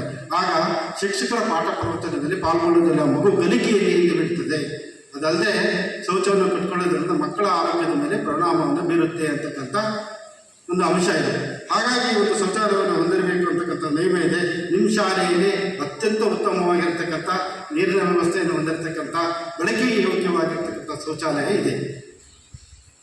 ಆಮೇಲೆ ವಿಶೇಷ ಮಕ್ಕಳು ಬಳಸುವಂಥ ಶೌಚಾಲಯ ಇದೆಯಾ ಅಂತಕ್ಕಂಥದ್ದು ಅದನ್ನು ಸಹ ಶಾಲೆ ಹೊಂದಿರಬೇಕು ಅಂತಕ್ಕಂಥ ನಿಯಮ ಇದೆ. ಆ ಶೌಚಾಲಯ ನಿಮ್ಮ ಶಾಲೆಯಲ್ಲಿ ಇಲ್ಲ ಇದೆ. ಆಮೇಲೆ ಶಾಲೆಯಲ್ಲಿ ಸಾಕಷ್ಟು ಪ್ರಮಾಣದಲ್ಲಿ ನೀರಿನ ಸೌಲಭ್ಯ ಇದೆ. ಮಕ್ಕಳ ಆರೋಗ್ಯ ದೃಷ್ಟಿಯಿಂದ ಮಕ್ಕಳು ಕಲಿಕೆಯಲ್ಲಿ ಪಾಲ್ಗೊಳ್ಳಬೇಕಾದ್ರೆ ಶಾಲೆ ಮಕ್ಕಳಿಗೆ ಕುಡಿಯುವುದಕ್ಕೆ ಶುದ್ಧವಾದ ಕುಡಿಯುವ ನೀರನ್ನು ಒದಗಿಸಬೇಕು ಅಂತಕ್ಕಂಥ ನಿಯಮ ಇದೆ. ಅದರ ಪ್ರಕಾರ ನಿಮ್ಮ ಶಾಲೆ ಹೊಂದಿದೆಯಾ ಅಂತಕ್ಕಂಥದ್ದು. ಶುದ್ಧೀಕರಿಸಿದ ವ್ಯವಸ್ಥೆಯಲ್ಲಿ ಆ ಘಟಕಗಳನ್ನು ಉಪಯೋಗಿಸಿಕೊಂಡು ಅಥವಾ ಕೃತಕ ವಾಟರ್ ಫಿಲ್ಟರ್ಗಳನ್ನು ಉಪಯೋಗಿಸಿಕೊಂಡು ಮಕ್ಕಳಿಗೆ ಶುದ್ಧವಾದ ನೀರನ್ನು ನೀಡಬೇಕಾಗ್ತದೆ. ಅದನ್ನು ನಿಮ್ಮ ಶಾಲೆಯಲ್ಲಿ ನೀಡ್ತಾ ಇದ್ದಾರೆ. ಶುದ್ಧೀಕರಿಸಿದ ವ್ಯವಸ್ಥೆ ಇದೆ, ನಾವು ಬಳಸ್ತೀವಿ ಅಂತಕ್ಕಂಥ ಅಭಿಪ್ರಾಯವನ್ನು ಮಕ್ಕಳು ಹೇಳಿದ್ದಾರೆ. ಆಮೇಲೆ ಕುಡಿಯುವ ನೀರಿನ ಗುಣಮಟ್ಟ ಉತ್ತಮವಾಗಿದೆಯೇ? ಪ್ರತಿ 6 ತಿಂಗಳಿಗೊಮ್ಮೆ ಕುಡಿಯುವ ನೀರಿನ ಗುಣಮಟ್ಟವನ್ನು ಶಾಲೆಯ ಪರೀಕ್ಷೆಗಳು ಒದಗಿಸಬೇಕು. ಉತ್ತಮವಾಗಿದ್ದರೆ ಅದನ್ನು ಮಕ್ಕಳಿಗೆ ಕುಡಿಯೋದಕ್ಕೆ ಉಪಯೋಗಿಸಬೇಕು. ಉತ್ತಮವಾಗಿಲ್ಲ ಅಂತ ಹೇಳಿದ್ರೆ ಅದಕ್ಕೇನು ಪರ್ಯಾಯ ಮಾರ್ಗಗಳು ಉತ್ತಮಗೊಳಿಸಲಿಕ್ಕೆ ಅಂತಕ್ಕಂಥದ್ದು ಮಾರ್ಗಗಳಿದೆ. ಕೆಲವು ಬೇರೆ ಇಲಾಖೆಗಳಿದೆ, ಅದರ ಮಾರ್ಗದರ್ಶನವನ್ನು ಪಡ್ಕೊಂಡು ಅದನ್ನು ಪರಿಹಾರ ಮಾಡತಕ್ಕಂಥ ಮಾರ್ಗೋಪಾಯಗಳಿದೆ. ಅದನ್ನು ನೀರಿನ ಗುಣಮಟ್ಟವನ್ನು ಪರೀಕ್ಷೆಗೆ ಒಳಪಡಿಸಿದ್ದಾರೆ. ಅದರ ದೃಢೀಕರಣವನ್ನು ಶಾಲೆಯಲ್ಲಿ ನಿರ್ವಹಣೆ ಮಾಡಿದ್ದಾರೆ. ಈಗ ಸದ್ಯದಲ್ಲಿ ಗ್ರಾಮ ಪಂಚಾಯಿತಿಗೆ ಈ ನೀರನ್ನು ಪರೀಕ್ಷೆಗೆ ಒಳಪಡಿಸ್ತಕ್ಕಂಥ ಒಂದು ಅವಕಾಶವನ್ನು ಮಾಡಿಕೊಟ್ಟಿದೆ. ಶಾಲೆಗೆ ವಿದ್ಯುತ್ ಸಂಪರ್ಕವಿದೆಯೇ? ಎಲ್ಲ ಕೊಠಡಿಗಳಲ್ಲಿ ವಿದ್ಯುತ್ ಕಾರ್ಯನಿರ್ವಹಿಸುತ್ತದೆಯೇ? ಮಕ್ಕಳಿಗೆ ಪರಿಣಾಮಕಾರಿಯಾಗಿರ್ತಕ್ಕಂಥ ಕಲಿಕೆ ಆಗಬೇಕಾದ್ರೆ ತರಗತಿ ಕೊಠಡಿಯಲ್ಲಿ ಸ್ವಾಭಾವಿಕ ಬೆಳಕು ಇರಬೇಕು ಅಂತಕ್ಕಂಥದ್ದು. ಸ್ವಾಭಾವಿಕ ಬೆಳಕಿನ ಜೊತೆಗೆ ಕೃತಕವಾಗಿರ್ತಕ್ಕಂಥ ಬೆಳಕು ವಿದ್ಯುತ್ ಸಂಪರ್ಕ ಇರಬೇಕು ಅಂತಕ್ಕಂಥದ್ದು. ಯಾಕೆಂದರೆ ವಿಜ್ಞಾನ ಪಾಠ ಬೋಧನೆಯ ಸಂದರ್ಭದಲ್ಲಿ ಪ್ರಯೋಗಗಳನ್ನು ಮಾಡಿ ತೋರಿಸಬೇಕಾಗುತ್ತೆ. ಆಗ ವಿದ್ಯುತ್ತಿನ ಅವಶ್ಯಕತೆ ಇದೆ. ಹಾಗಾಗಿ ಪ್ರತಿ ತರಗತಿಯಲ್ಲೂ ವಿದ್ಯುತ್ತನ್ನು ಅದರ ಹೊಂದಿರಬೇಕು ಅಂತಕ್ಕಂಥದ್ದು ಇದೆ. ಇಲ್ಲಿ ನಿಮ್ಮ ಎಲ್ಲ ತರಗತಿ ಕೊಠಡಿಯಲ್ಲಿ ವಿದ್ಯುತ್ ಕಾರ್ಯನಿರ್ವಹಿಸ್ತಾ ಇದೆ. ಶಾಲಾ ಆವರಣದಲ್ಲಿ ಆಟದ ಮೈದಾನ ಇದೆಯೇ? ಇದು ಒಂದು ಪಠ್ಯೇತರವಾಗಿರ್ತಕ್ಕಂಥ ಕಲಿಕೆ, ಕ್ರೀಡಾ ಚಟುವಟಿಕೆಗಳಿಗೆ ಸಂಬಂಧಪಟ್ಟಂತೆ. ಹಾಗಾಗಿ ಒಂದು ಶಾಲೆ ಅತ್ಯಂತ ಸುಸಜ್ಜಿತವಾದ ಎಲ್ಲ ಕ್ರೀಡೆಗಳಿಗೆ ಅನುಕೂಲಕರವಾಗಿರ್ತಕ್ಕಂಥ ಅಂಕಣಗಳನ್ನು ಹೊಂದಿರತಕ್ಕಂಥ ಆಟದ ಮೈದಾನವನ್ನು ಹೊಂದಿರಬೇಕು ಅಂತಕ್ಕಂಥ ನಿಯಮ ಇದೆ. ನಿಮ್ಮ ಶಾಲೆ ಉತ್ತಮವಾಗಿರ್ತಕ್ಕಂಥ ಒಂದು ಕ್ರೀಡಾಂಗಣವನ್ನು ಹೊಂದಿದೆ. ಶಾಲಾ ಆವರಣದ ಸುತ್ತಲೂ ಕಾಂಪೌಂಡ್ ಗೋಡೆ ಇದೆಯೇ? ಮಕ್ಕಳ ರಕ್ಷಣಾ ದೃಷ್ಟಿಯಿಂದ ಶಾಲೆಯ ಸುತ್ತ ಒಂದು ರಕ್ಷಣಾ ಕಾಂಪೌಂಡ್ ಗೋಡೆ ಇರಬೇಕು. ಅಕಸ್ಮಾತ್ ಮಗು ಏನಾದರೂ ಮಕ್ಕಳು ಶಿಕ್ಷಕರ ಕಣ್ತಪ್ಪಿ ಶಾಲೆಯಿಂದ ಪರಿಸರದಿಂದ ಹೊರಗಡೆ ಹೋದಾಗ ಏನಾರು ಅನಾಹುತ ಆಗಬಹುದು ಅಂತಕ್ಕಂಥದ್ದು. ಅದಲ್ಲದೆ ಶಾಲೆಯ ಅಕ್ಕಪಕ್ಕದಲ್ಲಿ ಏನಾರು ಗಿಡ ಮರಗಳು ಏನಾರು ಬೆಳೆದಿದ್ದರೆ ಅದರಿಂದ ಅನೇಕ ವಿಷಯಗಳು ತರಗತಿ ಕೊಠಡಿಯಲ್ಲಿ ಬಂದು ಸೇರಿಕೊಂಡು ಮಕ್ಕಳಿಗೆ ಅದರಿಂದ ಅನಾನುಕೂಲ ಆಗ್ತಕ್ಕಂಥ ಸಂದರ್ಭಗಳು ಇರ್ತದೆ. ಹಾಗಾಗಿ ಒಂದು ರಕ್ಷಣಾ ಕಾಂಪೌಂಡನ್ನು ಹೊಂದಿರಬೇಕು ಅಂತಕ್ಕಂಥ ನಿಯಮ ಇದೆ. ಇಲ್ಲೇ ಶಾಲೆ ಸುತ್ತ ಒಂದು ಉತ್ತಮವಾಗಿರ್ತಕ್ಕಂಥ ಕಾಂಪೌಂಡ್ ಹೊಂದಿರತಕ್ಕಂಥದ್ದು ಕಂಡುಬಂದಿದೆ. ಶಾಲೆಯ ಗ್ರಂಥಾಲಯವನ್ನು ಹೊಂದಿದೆಯೇ ಅಂತಕ್ಕಂಥದ್ದು ಇದು ಅತ್ಯಂತ ಪ್ರಮುಖವಾಗಿರ್ತಕ್ಕಂಥ ಅಂಶ. ಒಂದು ಶಾಲೆ ಅಂತಂದರೆ ಮಕ್ಕಳಿಗೆ ಉತ್ತಮವಾಗಿರ್ತಕ್ಕಂಥ ಕಲಿಕೆ ಆಗಿರಬೇಕೆ, ಉತ್ತಮವಾಗಿರ್ತಕ್ಕಂಥ ಗ್ರಂಥಾಲಯವನ್ನು ಹೊಂದಿರಬೇಕು. ಅಲ್ಲಿ ಎಲ್ಲ ವಿಷಯದ ಪುಸ್ತಕಗಳಿರಬೇಕು. ಭಾಷೆಯನ್ನು ಕಲಿಸ್ತಕ್ಕಂಥದ್ದು, ವ್ಯಾಕರಣ ಗ್ರಾಮರನ್ನು ಕಲಿಸ್ತಕ್ಕಂಥದ್ದು, ಸರಳ ಗಣಿತವನ್ನು ಕಲಿಸ್ತಕ್ಕಂಥದ್ದು, ಆಮೇಲೆ ವಿಜ್ಞಾನದ ಜೀವಶಾಸ್ತ್ರ ಇರ್ಬೋದು, ಭೌತಶಾಸ್ತ್ರ ಇರ್ಬೋದು, ರಸಾಯನಶಾಸ್ತ್ರ ಇರ್ಬೋದು, ಅನೇಕ ವಿಭಾಗಗಳಿಗೆ ಸಂಬಂಧಪಟ್ಟಂಥ ಅನೇಕ ಪುಸ್ತಕಗಳನ್ನು ಹೊಂದಿರಬೇಕು ಅಂತಕ್ಕಂಥದ್ದು. ಅದೇ ರೀತಿ ಸಮಾಜ ವಿಜ್ಞಾನದ ಅನೇಕ ವಿಭಾಗಗಳ ಸಾಮಾನ್ಯ ಜ್ಞಾನದ ಪುಸ್ತಕಗಳನ್ನು ಗ್ರಂಥಾಲಯ ಹೊಂದಿರಬೇಕು ಅಂತಕ್ಕಂಥ ನಿಯಮ ಇದೆ. ಏಕೆಂದರೆ ಮಕ್ಕಳಿಗೆ ಪಠ್ಯಪುಸ್ತಕದಲ್ಲಿ ಕೇವಲ 20ರಿಂದ 25 ಭಾಗದಷ್ಟು ವಿಷಯ ಮಾತ್ರ ಕಲಿಕೆ ಈ ಪ್ರೌಢ ಹಂತದಲ್ಲಿ ಸಿಗ್ತದೆ. ಉಳಿದಿರ್ತಕ್ಕಂಥ ಕಲಿಕೆಯನ್ನು ಬೇರೆ ಬೇರೆ ಗ್ರಂಥಾಲಯದ ಪುಸ್ತಕಗಳನ್ನು ಓದಿ ಅವರು ವಿಷಯವನ್ನು ಸಂಗ್ರಹಣೆ ಮಾಡಿ ಇಟ್ಕೊಳ್ಬೇಕಾಗ್ತದೆ. ಯಾಕೆಂದರೆ ಮುಂದಿನ ದಿನಗಳಲ್ಲಿ ಮುಂದಿನ ಉನ್ನತವಾಗಿರ್ತಕ್ಕಂಥ ವ್ಯಾಸಂಗದಲ್ಲಿ ಪದವಿಗಳನ್ನು ಪಡ್ಕೊಳ್ಬೇಕಾದ್ರೆ ಅವರು ಸ್ಪರ್ಧಾತ್ಮಕ ಪರೀಕ್ಷೆಗಳನ್ನು ಎದುರಿಸಬೇಕಾಗ್ತದೆ. ಆ ಸ್ಪರ್ಧಾತ್ಮಕ ಪರೀಕ್ಷೆಗಳನ್ನು ಎದುರಿಸಬೇಕಾದ್ರೆ ಈಗ ಈ ಪ್ರೌಢ ಹಂತದಲ್ಲಿ ಬರೀ ಪಠ್ಯಪುಸ್ತಕದ ವಿಷಯಗಳನ್ನು ಮಾತ್ರ ಕಲಿತರೆ ಸಾಕಾಗೋದಿಲ್ಲ. ಇನ್ನೂ ಬೇರೆ ಬೇರೆ ಪುಸ್ತಕಗಳನ್ನು ಅವರು ಓದಿ ಅದರಿಂದ ವಿಷಯವನ್ನು ಜ್ಞಾನವನ್ನು ಸಂಗ್ರಹಣೆ ಮಾಡಿಕೊಂಡು ಅದರಿಂದ ಅವರು ಮುಂದಿನ ವಿದ್ಯಾಭ್ಯಾಸಕ್ಕೆ ಅನುಕೂಲ ಆಗುತ್ತದೆ. ಹಾಗಾಗಿ ಒಂದು ಉತ್ತಮವಾಗಿರ್ತಕ್ಕಂಥ ಗ್ರಂಥಾಲಯವನ್ನು ಹೊಂದಿರಬೇಕು ಅಂತಕ್ಕಂಥ ನಿಯಮ ಇದೆ. ಅದರ ಪ್ರಕಾರ ಇಲ್ಲಿ 2894 ಪುಸ್ತಕಗಳಿರ್ತಕ್ಕಂಥ ಒಂದು ಗ್ರಂಥಾಲಯ ಇದೆ. ಗ್ರಂಥಾಲಯ ಉತ್ತಮವಾಗಿದೆ. ಆಮೇಲೆ ಗ್ರಂಥಾಲಯದಲ್ಲಿ ದಿನಪತ್ರಿಕೆ ಇರಬೇಕು, ಆಮೇಲೆ ನೇತೃಕಾಲಿಕೆಗಳಿರಬೇಕು, ಎಲ್ಲ ವಿಷಯದ ಪುಸ್ತಕಗಳಿರಬೇಕು, ಆಮೇಲೆ ಗ್ರಂಥಾಲಯದ ಅವಧಿಯನ್ನು ಗಮನಿಸಬೇಕು, ಆಮೇಲೆ ಗ್ರಂಥಾಲಯದ ಮಕ್ಕಳಿಗೆ ಹಂಚಿಕೆ ವೈವಿಧ್ಯ ನಿರ್ವಹಣೆ ಮಾಡಬೇಕು ಶಾಲೆ. ಇದರ ಉತ್ತಮವಾಗಿ ನಿರ್ವಹಣೆ ಮಾಡಿರ್ತಕ್ಕಂಥದ್ದು ನಮಗೆ ಕಂಡುಬಂದಿದೆ. ಆಮೇಲೆ ಕ್ರೀಡಾ ಸಾಮಗ್ರಿಗಳು ಶಾಲೆಯಲ್ಲಿ ಕ್ರೀಡಾ ಸ್ಪರ್ಧೆಗೆ ಅನುಕೂಲವಾಗಿರ್ತಕ್ಕಂಥದ್ದು ಎಲ್ಲ ಕ್ರೀಡಾ ಸಾಮಗ್ರಿಗಳು ಇಲ್ಲಿ ಕಂಡುಬಂದಿದೆ. ಎಲ್ಲ ತರಗತಿಗಳಲ್ಲಿ ಬೋಧನಾ ಕಲಿಕಾ ಸಾಮಗ್ರಿಗಳು ಲಭ್ಯವಿದೆ. ಟೀಚಿಂಗ್ ಏಡ್ಸ್ ಶಿಕ್ಷಕರು ಅದನ್ನು ಬಳಸಿಕೊಂಡು ಪಾಠ ಬೋಧನೆಯನ್ನು ಮಾಡಬೇಕು. ಆಗ ಮಕ್ಕಳಿಗೆ ಉತ್ತಮ ಗುಣಮಟ್ಟದ ಕಲಿಕೆ ಆಗ್ತದೆ ಅಂತಕ್ಕಂಥದ್ದು ಅದನ್ನು ಮಾಡ್ತೀವಿ ಅಂತಕ್ಕಂಥ ಅಭಿಪ್ರಾಯವನ್ನು ಹೇಳಿದ್ದಾರೆ. ಡಿಜಿಟಲ್ ಮೂಲಸೌಕರ್ಯಗಳು ಲಭ್ಯವಿದೆಯೇ?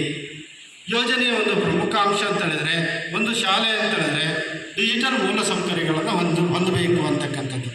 ಅದರಲ್ಲಿ ಕಂಪ್ಯೂಟರ್ಗಳಿರ್ಬೋದು, ಲ್ಯಾಪ್ಟಾಪ್ಗಳಿರ್ಬೋದು, ಪ್ರೊಜೆಕ್ಟರ್ಗಳಿರ್ಬೋದು, ಸ್ಮಾರ್ಟ್ ಬೋರ್ಡ್ಗಳಿರ್ಬೋದು, ಸ್ಮಾರ್ಟ್ ಟಿವಿಗಳಿರ್ಬೋದು, ಇವುಗಳನ್ನೆಲ್ಲ ಹೊಂದಬೇಕು ಅಂತ ಇದೆ.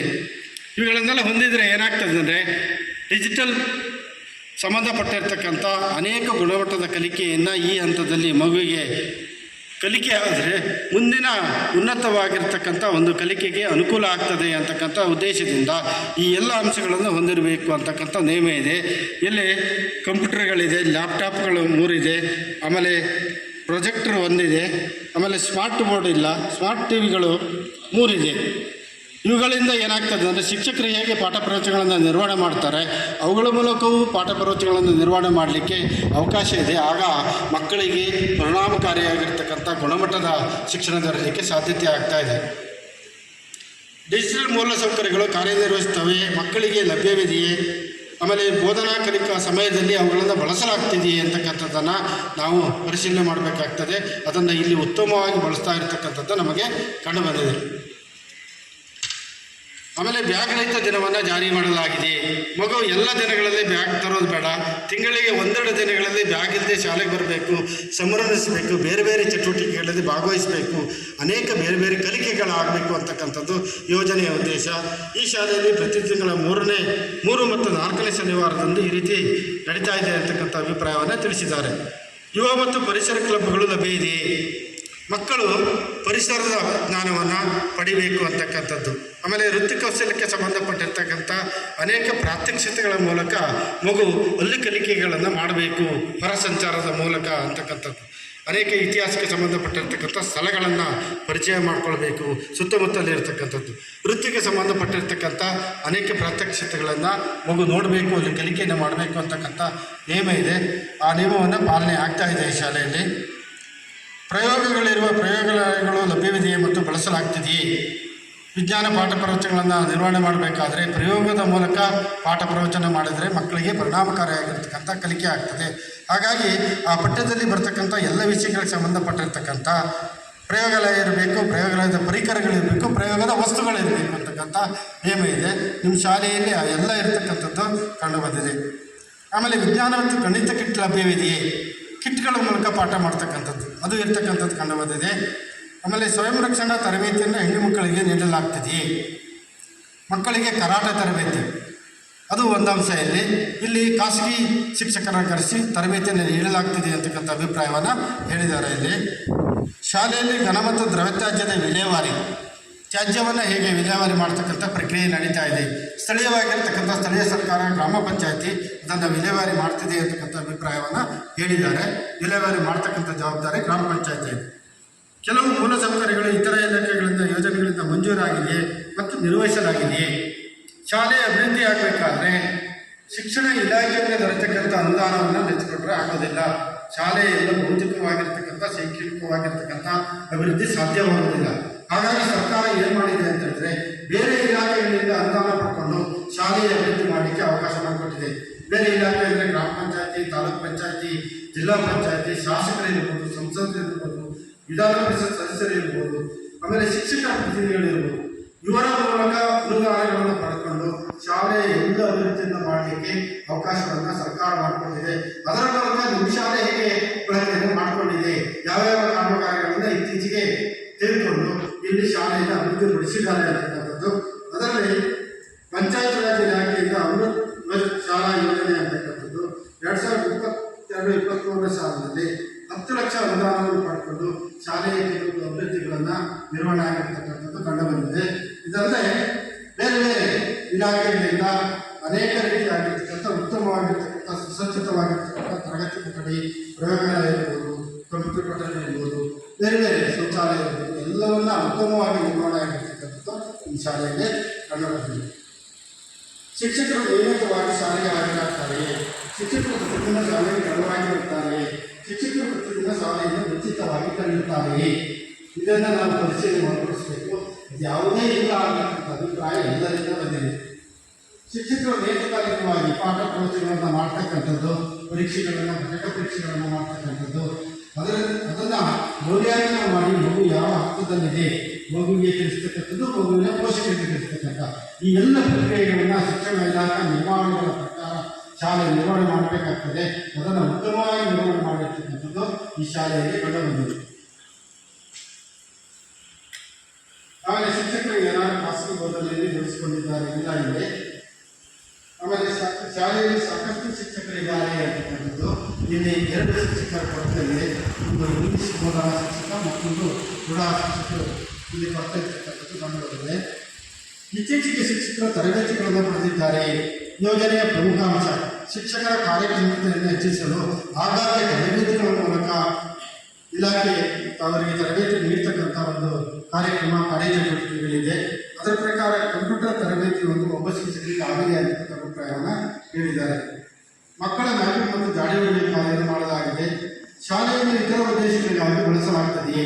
ಶಾಲೆಯನ್ನು ಯಾವುದೇ ರಾಜಕೀಯ, ಸಾಮಾಜಿಕ, ಧಾರ್ಮಿಕ ಇತರ ಚಟುವಟಿಕೆಗಳಿಗೆ ಬಳಸುವಂತಿಲ್ಲ. ಕಡ್ಡಾಯ ಅನ್ನೋದು ನಾವು ಬಳಸಿಲ್ಲ ಅಂತಕ್ಕಂಥ ಅಭಿಪ್ರಾಯ ಬಂದಿದೆ. ಯಾವುದೇ ಪ್ರವೇಶ ಶುಲ್ಕ, ಕ್ಯಾಂಪಸ್ ಶುಲ್ಕ, ಅರ್ಜಿ ಶುಲ್ಕ, ಬೋಧನಾ ಶುಲ್ಕ, ಇತರೆ ಶುಲ್ಕಗಳನ್ನು ಪಡೆಯಲಾಗ್ತಿದೆಯೇ? ಯಾವುದೂ ಇಲ್ಲ ಅನ್ನತಕ್ಕಂಥ ಅಭಿಪ್ರಾಯವನ್ನು ಹೇಳಿದ್ದಾರೆ. ಶಾಲಾಭಿವೃದ್ಧಿ ಮತ್ತು ಮೇಲುಸ್ತುವಾರಿ ಸಮಿತಿಯನ್ನು ರಚಿಸಲಾಗಿದೆ. ಶಾಲೆ ಅಭಿವೃದ್ಧಿಯಾಗಬೇಕಾದರೆ ಭೌತಿಕವಾಗಿ ಮತ್ತು ಶೈಕ್ಷಣಿಕವಾಗಿ ಶಿಕ್ಷಕರ ಪಾತ್ರ ಎಷ್ಟು ಮುಖ್ಯವೋ ಅಷ್ಟೇ ಮುಖ್ಯವಾಗಿ ಶಾಲಾಭಿವೃದ್ಧಿ ಸಮಿತಿಯ ಪಾತ್ರ.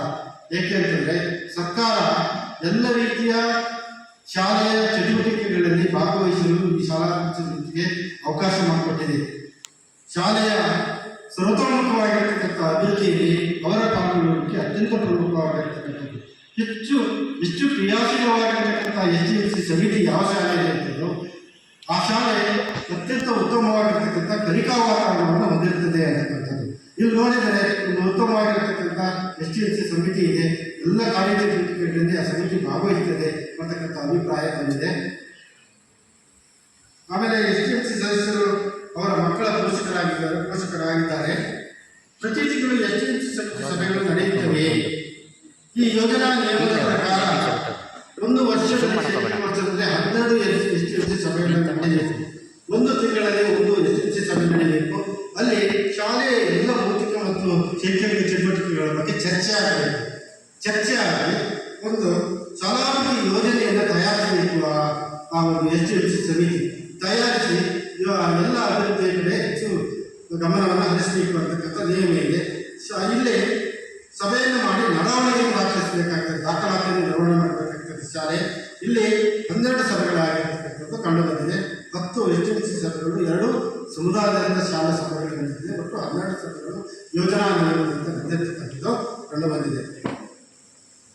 ಆಮೇಲೆ ಇಲಾಖೆಗೆ ಸಂಬಂಧಪಟ್ಟಂತೆ ಒಂದು ಪ್ರೌಢಶಾಲೆಗೆ ಇಲಾಖಾಧಿಕಾರಿಗಳು 2 ಬಾರಿ ಭೇಟಿ ನೀಡಬೇಕು.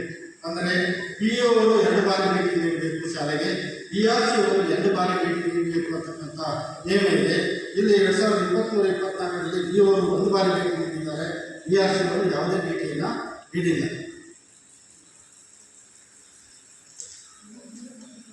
ಆಮೇಲೆ ಕ್ರೀಡಾ ಅನುದಾನವನ್ನು ಪಡ್ಕೊಂಡಿದೆಯಾ ಅಂತಕ್ಕಂಥದ್ದು 65,000 ರೂಪಾಯಿ ಕ್ರೀಡಾ ಅನುದಾನವನ್ನು ಪಡ್ಕೊಂಡಿದೆ. ಕ್ರೀಡಾ ಮಾರ್ಗಸೂಚಿ ಪ್ರಕಾರ ಎಲ್ಲ ಕ್ರೀಡಾ ವಸ್ತುಗಳನ್ನು ಖರೀದಿ ಮಾಡಿದ್ದಾರೆ, ಅದನ್ನು ನಾವು ಪರಿಶೀಲನೆ ಮಾಡಿದ್ದೇವೆ. ಆಮೇಲೆ ಗ್ರಂಥಾಲಯದ ಅನುದಾನವನ್ನು ಎಲ್ಲ ಪಡ್ಕೊಂಡಿದೆಯಾ ಅಂತಕ್ಕಂಥದ್ದು ಇಲ್ಲಿ 13,600 ಮತ್ತು ಒಂದು 15,000 ಒಟ್ಟು ಅನುದಾನವನ್ನು ಪಡ್ಕೊಂಡಿರ್ತಕ್ಕಂಥದ್ದು. 15,000 ಅನುದಾನ ಬಂದಿದೆ 24-25ರಲ್ಲಿ. ಮಾರ್ಗಸೂಚಿ ಪ್ರಕಾರ 157 ಪುಸ್ತಕಗಳನ್ನು ಖರೀದಿ ಮಾಡಿ ಗ್ರಂಥಾಲಯದಲ್ಲಿ ಅಳವಡಿಸಿದ್ದಾರೆ, ಮಕ್ಕಳು ಪಡಿತಾರೆ ಅಂತಕ್ಕಂಥ ಅಭಿಪ್ರಾಯ ಬಂದಿದ್ದೇನೆ. ಆಮೇಲೆ ಹೆಣ್ಣು ಮಕ್ಕಳಿಗೆ ಕರಾಟೆ ತರಬೇತಿಗೆ ಅನುದಾನ ಏನಾದ್ರು ಬಂದಿದೆಯಾ ಅಂತಕ್ಕಂಥದ್ದು ಇಲ್ಲಿ 23-24ರಲ್ಲಿ 3,000 ರೂಪಾಯಿ ಬಂದಿದೆ, 24-25ರಲ್ಲಿ 9,000 ರೂಪಾಯಿ ಬಂದಿದೆ, ಒಟ್ಟು 12,000 ರೂಪಾಯಿ ಬಂದಿದೆ. ಹೆಣ್ಣು ಮಕ್ಕಳಿಗೆ ಖಾಸಗಿ ಶಿಕ್ಷಕರಿಂದ ತರಬೇತಿಯನ್ನು ನೀಡಲಾಗಿದೆ ಅಂತಕ್ಕಂಥದ್ದು. ಅಕಸ್ಮಾತ್ ನೀಡದೇ ಇದ್ದರೆ ನೀವು ತಮ್ಮ ಅಭಿಪ್ರಾಯವನ್ನು ಹೇಳಬೇಕು. ಮಕ್ಕಳ ರಕ್ಷಣಾ ದೃಷ್ಟಿಯಿಂದ ಶಾಲಾ ಸುರಕ್ಷತಾ ಸಮಿತಿಯನ್ನು ರಚನೆ ಮಾಡಬೇಕು. ಒಂದು ಸಮಿತಿ 4-5 ಜನ ಪೋಷಕರು, 1 ಶಿಕ್ಷಕರು ಒಳಗೊಂಡಿರ್ತಕ್ಕಂಥದ್ದು. ಮಕ್ಕಳಿಗೆ ಏನಾದರೂ ಬೇರೆ ರೀತಿಯಾಗಿರ್ತಕ್ಕಂಥ ತೊಂದರೆ ಆದಾಗ ಈ ಸುರಕ್ಷತಾ ಸಮಿತಿ ಕ್ರಿಯಾಶೀಲವಾಗಿ ಭಾಗವಹಿಸಿ ಅದಕ್ಕೆ ಪರಿಹಾರವನ್ನು ಪಡ್ಕೊಳ್ತಕ್ಕಂಥದ್ದು, ಅದನ್ನು ಮಾಡಿದ್ದಾರೆ. ಆಮೇಲೆ ಏನಾದರೂ ದೂರುಗಳಿದ್ದರೆ ದೂರು ಸಲ್ಲಿಸಲಿಕ್ಕೆ ಒಂದು ದೂರು ಪೆಟ್ಟಿಗೆಯನ್ನು ನಿರ್ವಹಣೆ ಮಾಡಬೇಕು. ಮಕ್ಕಳಿಗೆ ಏನಾದರೂ ಆಟ ಪಾಠದಲ್ಲಿ ಪಾಲ್ಗೊಂಡಾಗ ಸಣ್ಣ ಪುಟ್ಟ ಗಾಯಗಳು ಅಥವಾ ಏನಾದರೂ ಆರೋಗ್ಯದಲ್ಲಿ ತೊಂದರೆ ಆಗಿದ್ದಾಗ ಕನಿಷ್ಠ ಔಷಧಿಗಳು ದೊರೆಯುವಂತೆ ಒಂದು ಪ್ರಥಮ ಚಿಕಿತ್ಸಾ ಪೆಟ್ಟಿಗೆಯನ್ನು ಶಾಲೆ ನಿರ್ವಹಣೆ ಮಾಡಬೇಕು. ಅದರಲ್ಲಿ ಕೆಲವು ಕನಿಷ್ಠ ಔಷಧಿಗಳನ್ನು ನಿರ್ವಹಣೆ ಮಾಡಬೇಕಾಗ್ತದೆ, ಅದನ್ನು ನಿರ್ವಹಣೆ ಮಾಡಿದ್ದಾರೆ. ಅಗತ್ಯವಿದ್ದಾಗ ಅಗತ್ಯವಿದ್ದಿರುವ ಸಲಹೆಗಾರರು ಶಾಲೆಗೆ ಒಂದು ಸಲಹೆಗಳನ್ನು ನೀಡುತ್ತಾರೆಯೇ, ಅದನ್ನು ನೀಡ್ತಾರೆ ಅಂತಕ್ಕಂಥ ಅಭಿಪ್ರಾಯ ಬಂದಿದೆ. ಶಾಲೆಯಲ್ಲಿ ಜಾತಿ, ಲಿಂಗ, ಭಾಷೆಗಳಿಗೆ ಸಂಬಂಧಪಟ್ಟ ತಾರತಮ್ಯ ಅಂಶಗಳ ಕುರಿತು ಮೇಲ್ವಿಚಾರಣೆ ನಡೆಸಲಾಗ್ತಾ ಇದೆ. ಆಮೇಲೆ ತುರ್ತು ದೂರವಾಣಿ ಸಂಖ್ಯೆಗಳನ್ನು ಪ್ರದರ್ಶಿಸಲಾಗಿದೆ.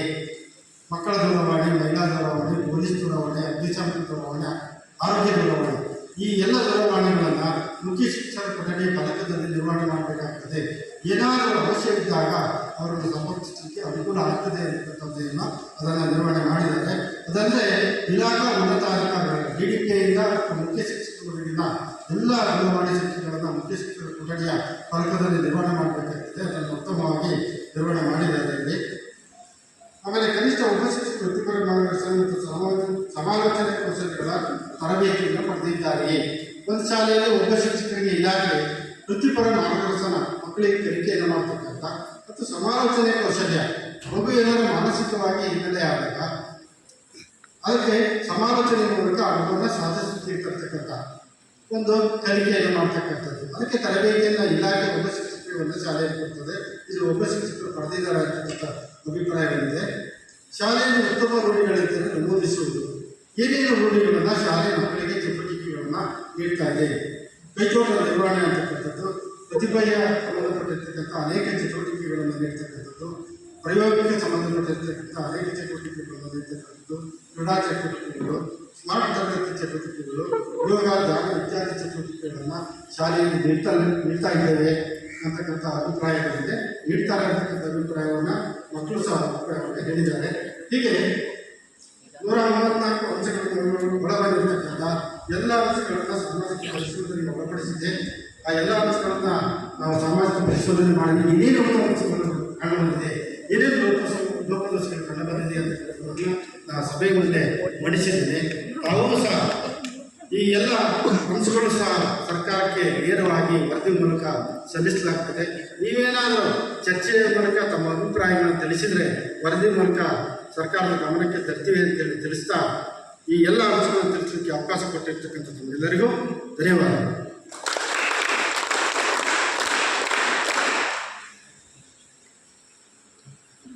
ಕಳೆದ 3 ದಿನಗಳಿಂದ ತಾವು ಪರಿಶೀಲಿಸಿದಂತಹ ಅಂಶಗಳ ಕುರಿತಾಗಿ ಸಮಗ್ರ ವರದಿಯನ್ನು ಮಂಡಿಸಿರ್ತಕ್ಕಂಥ ಶ್ರೀಯುತ ದೇವೇಂದ್ರಪ್ಪ, ಗ್ರಾಮ ಸಂಪನ್ಮೂಲ ವ್ಯಕ್ತಿಗಳು, ತಾಲೂಕ್ ಪಂಚಾಯತ್ ಹೊಸನಗರ, ಇವರಿಗೆ ಧನ್ಯವಾದಗಳು. ಹಾಗೆಯೇ ಕಾರ್ಯಕ್ರಮದಲ್ಲಿ ಮುಂದುವರಿತಾ ಈಗಾಗಲೇ ಶ್ರೀಯುತರು ಹೇಳಿದಂತೆ ಅವರು ಮಂಡಿಸಿರ್ತಕ್ಕಂಥ ವರದಿಯ ಮೇಲೆ ಯಾವುದಾದ್ರೂ ಅಂಶಗಳ ಕುರಿತಾಗಿ ಚರ್ಚೆ ಮಾಡೋದಿದ್ದಲ್ಲಿ ದಯಮಾಡಿ ಮಾನ್ಯ ಪೋಷಕರು ಹಾಗೂ ಸಾರ್ವಜನಿಕರು ಆ ಅಂಶಗಳ ಕುರಿತಾಗಿ ಚರ್ಚೆನ ಮಾಡ್ಬೋದು. ಯಾರಾದರೂ ಪೋಷಕರು ಅಥವಾ ಸಾರ್ವಜನಿಕರು ತಮ್ಮ ಅಭಿಪ್ರಾಯನ ಹೇಳೋದಾದರೆ ದಯಮಾಡಿ ವೇದಿಕೆಗೆ ಆಗಮಿಸಿ ತಮ್ಮ ಅಭಿಪ್ರಾಯವನ್ನು ಹೇಳ್ಬೋದು. ಈಗ ನಮ್ಮ STMC ಸದಸ್ಯರಾಗಿರ್ತಕ್ಕಂಥ ಶ್ರೀಯುತ ಸತೀಶ್ ಅವರು ತಮ್ಮ ಅಭಿಪ್ರಾಯವನ್ನು ವ್ಯಕ್ತಪಡಿಸಲಿದ್ದಾರೆ. ಎಲ್ಲರಿಗೂ ನಮಸ್ಕಾರ. ವೇದಿಕೆ ಮೇಲಿಂದ ಎಲ್ಲ ಗಣ್ಯ ವ್ಯಕ್ತಿಗಳು ಹಾಗೂ ಮಕ್ಕಳೇ ಮತ್ತು ಪೋಷಕರು. ನಮ್ಮ ಸರ್ ಈಗ ಇಷ್ಟ ತನಕ 134 ಅಂಶದ ಬಗ್ಗೆ ಹೇಳಿದರು. ಬಟ್ ಇಷ್ಟೂ ಜನ ಪೋಷಕರಾಗಲಿ ಎಲ್ಲರೂ ಕೂತ್ಕೊಂಡಿದ್ರೆ ಒಬ್ಬರಾದರೂ ಯಾವುದಾದ್ರು ಬಗ್ಗೆ ಚರ್ಚೆಗೆ ಏನಾದರೂ ಕೇಳಬೇಕು ಅನ್ಸಿದ್ಯಾ ಯಾರಿಗಾದ್ರು? 134 ಅಂಶ ಹೇಳಿದ್ರು, ಏನಕ್ಕೆ ಹೇಳಿದ್ರು ಯಾವ್ದಾದ್ರು ಎಲ್ಲ ಒಂದೆರಡು. ನನ್ನ ಮನೆ ವರ್ಮಿ ಸ್ಕೂಲಲ್ಲಿ ಇದೆ ಆಯಿತು. 134ರಲ್ಲಿ ಸರ್ ಹೇಳ್ತಾ ಇರಲಿಲ್ಲ, ಲಾಸ್ಟಿನ ಒಂದೆರಡು ಪದಗಳೇನೋ ಇರ್ಬೋದು, ಅದ್ರ ಬಗ್ಗೆ ಮಾತಾಡೋದು ಬಿಟ್ಟರೆ ಮತ್ತು ಹಳೇದಷ್ಟು ಮರ್ತೋಗಿರುತ್ತೆ ನಮಗೆ ಅಂತ. ಬಟ್ ಯಾರಿಗಾದ್ರೂ ನೆನಪಿದೆ ಏನಾದ್ರ ಬಗ್ಗೆ ಏನಾದ್ರು ಚರ್ಚೆ ಮಾಡಬೇಕು? ಈ ವರದಿ ಏನು ಹೇಳಿದ್ದಾರೆ ಅದ್ರ ಬಗ್ಗೆ ಸರಿ ಇದೆಯೋ ತಪ್ಪು ಇದೆಯೋ ಒಂದಾರು ಮುಕ್ತವಾಗಿ ಅಂತ ಹೇಳಿದ್ರು. ಬಟ್ ಪ್ರಿಪೇರೇಷನ್ ಅಂದ್ರೆ ಯಾರೂ ಮಾತಾಡ್ತಿಲ್ಲಲ್ಲ. ಕೇಳ್ರಿ, ಎಲ್ಲೇ ಕೇಳ್ಬೋದು ನೀವು ದಯವಿಟ್ಟು. ಅವರು 3 ಸರಿ ಹೇಳಿದ್ದಾರೆ, 4 ಸರಿ ಹೇಳಿದ್ದಾರೆ, ಎಲ್ಲರೂ ಹೇಳಿದ್ದಾರೆ. ಬಟ್ ಇರೋದನ್ನ ಯಾರಿಗಾದ್ರು ಏನಿಲ್ಲ, ಪೋಷಕರು ಮಕ್ಕಳು ಬಿಡ್ರಿ.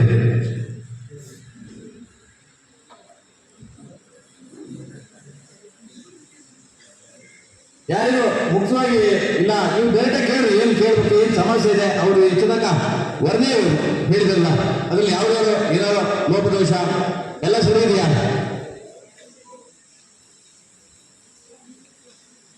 ಯಾರು ಕೇಳ್ತಾ ಇಲ್ಲಲ್ಲ. ನೋಡ್ರಿ, ಸಾರಿಗೆ ಭತ್ಯೆ ಅಂತ ಕೊಡ್ಬೇಕು ಅಂತಿದ್ದಾರೆ. ಅದು ಎಷ್ಟು? ಒಂದು 4 ಕಿಲೋಮೀಟರ್. ನಮ್ಮಲ್ಲಿ ಬರ್ತಾರೆ ಆಲ್ಮೋಸ್ಟ್ ಆಗಿ ಎಲ್ಲರೂ 7-10 ಕಿಲೋಮೀಟರ್ ದೂರದಿಂದಾನೆ. ಇಲ್ಲಿ ಸೊಳ್ಳೆ ಸರೌಂಡಿ ಸುತ್ತಮುತ್ತ ಏನೋ ಒಂದು ಅರ್ಧ ಕಿಲೋಮೀಟರ್ 1 ಕಿಲೋಮೀಟರ್ ಇದ್ದಾರೆ ಬಿಟ್ರೆ ಮತ್ತೆಲ್ಲರೂ ದೂರದಿಂದ ಬರ್ತಿದ್ದಾರೆ. ಬಟ್ ಯಾರಿಗಾರು ಭತ್ಯೆ ಬಂದಿದೆಯಾ ನಿಮಗೆ? ಸಾರಿಗೆ ಭತ್ಯೆ ಅಪ್ಲೈ ಮಾಡಿದ್ದೀರಾ ನೀವು ಯಾರು? ಯಾಕೆ ಕೇಳ್ಬೋದಲ್ಲ? ಅದು ಯಾವ ಥರ ಕೊಡ್ತಾರೆ ಹೇಳ್ತಾರೆ. ಅದು ಯಾವ ಥರ ಸರ್ಕಾರದವರು ಯಾವ ಥರ ಇದು ಮಾಡ್ತಾರೆ, ಅವರು ವರದಿ ಮಂಡನೆ ಮಾಡ್ಕೊಂಡಿದ್ದಾರೆ. ಬಟ್ ಎಲ್ಲೋ ಒಳ್ಳೆದ. ಈಗ ನಮ್ಮನೆಯಲ್ಲೇ ಬರ್ತಾರೆ, 5-6 ಕಿಲೋಮೀಟರ್ ಬರ್ತಾರೆ. ಇಲ್ಲಿ ಅಳುಸುಳಿಂದ ಬರ್ತಾರೆ, ಹುಲಿಸರಿಂದ ಬರ್ತಾರೆ, ನೀವಣೆ, ಸಾಲ್ತೋಡಿ, ಬಾಲೆಮನೆ, ಈ ಕಡೆ ಹೆಗ್ಗರ್ಸು, ಇಟ್ಟಕ್ಕಿ ಎಲ್ಲ ಹೊಳೆಗಿಲಿಂದ ಇಲ್ಲಿಂದನೂ ತುಂಬ ಕಷ್ಟಪಟ್ಟು ಬರ್ತಾರೆ. ಒಬ್ರಿಗಾರ ಸಾರಿಗೆ ಭತ್ಯೆ ಯಾವ ಥರ ಬರುತ್ತೆ ಏನು ಅಂತ ಹೇಳ್ಬಿಟ್ಟು ಒಂದು ಕೇಳೋ ವ್ಯವಸ್ಥೆ ಇರ್ಬೋದಲ್ವಾ? ಕೇಳ್ತಾ ಇಲ್ಲಲ್ಲ ಯಾರು. ಆಮೇಲೆ ಕಂಪ್ಯೂಟರ್ ಶಿಕ್ಷಣದಲ್ಲಿ ಹೇಳಿದ್ದಾರೆ, ಕಂಪ್ಯೂಟರ್ ಕೊಟ್ಟಿದ್ದಾರೆ. ಬಟ್ ಅದಕ್ಕೂ ಶಿಕ್ಷಕರು ನಿಯೋಜನೆ ಇಲ್ವಲ್ಲ. ನಮ್ಮಲ್ಲಿ ಯಾರು ಕೊಟ್ಟಿದ್ದಾರೆ ಅದನ್ನ ಕೇಳ್ಬೋದಲ್ವಾ? ದೈಹಿಕ ಶಿಕ್ಷಕರಿಲ್ಲ, ಪ್ರತಿಯೊಂದು ತುಂಬ ಅದೇ ಹೇಳಿದಂಗೆ ಅವರು ವರದಿ 134 ಹೇಳ್ಬೇಕಾರೆ ಒಂದೊಂದೇ ಹೇಳ್ತಾ ಇದ್ದಾಗ ವಾದ ಮಾಡಿದ್ರೆ ಚೆನ್ನಾಗಿರ್ತಿದ್ದೇನೋ ಅಂತ ಯೋಚನೆ ಮಾಡಿದೆ. ಯಾಕಂದ್ರೆ 134 ಹೇಳ್ಬಿಟ್ಟಿದ್ದಾರೆ. ಬಟ್ ಲಾಸ್ಟಿಗೆ ನನಗೆ ಯಾವ 1, 2, 3 ನೆನಪಿದ್ದೆ ಬಿಟ್ಟರೆ ಬೇರೆ ಯಾವುದೂ ನೆನಪಿಲ್ಲ. ಕುಡಿಯೋ ನೀರಿಂದು ಚೆಕ್ ಮಾಡ್ಬೇಕಂತಿಲ್ಲ. 6 ತಿಂಗಳಿಗೆ ಗ್ರಾಮ ಪಂಚಾಯತಿಲಿ ಬಂದುಬಿಟ್ಟು ಗ್ರಾಮ ಪಂಚಾಯತ್ ಅದು ನೀರು ತಗೊಂಡೋಗಿ ಅದು ದೃಢೀಕರಣ ಕೊಡಿಸ್ಬೇಕು ಅಂತಿದೆ. ಬಟ್ ಅದು ಆಗಿದೆಯೋ ಇಲ್ಲ ಗೊತ್ತಿಲ್ಲ. ಈ ಸರಿಯಿಂದ ಮಾಡ್ಬೋದು ಅಂತ ಯೋಚನೆ ಮಾಡ್ತಿದ್ದೀನಿ. ನಮ್ಮಲ್ಲೂ ಸರ್ ಹತ್ರ ಮಾತಾಡಿದ್ರೆ ಅವ್ರು ಏನೋ ಹೊಸದಾರು ಹೋಗಿ ಒಂದ್ಸರಿ ಚೆಕ್ ಮಾಡ್ಕೊಂಡು ಬಂದಿರ ಅಂತೀವಿ.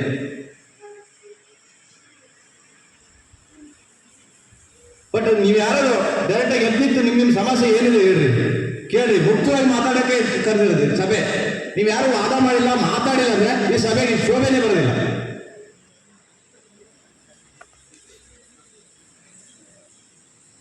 ನೋಡ್ರೆ ನಾನು ಅವಾಗಲೇ ನೋಡ್ತೀನಿ, ಸುಮಾರು ಒಂದು 5-6 ಜನ ಈರುಳ್ಳಿ ತೂಕ ಮಾಡ್ತಿದ್ರು.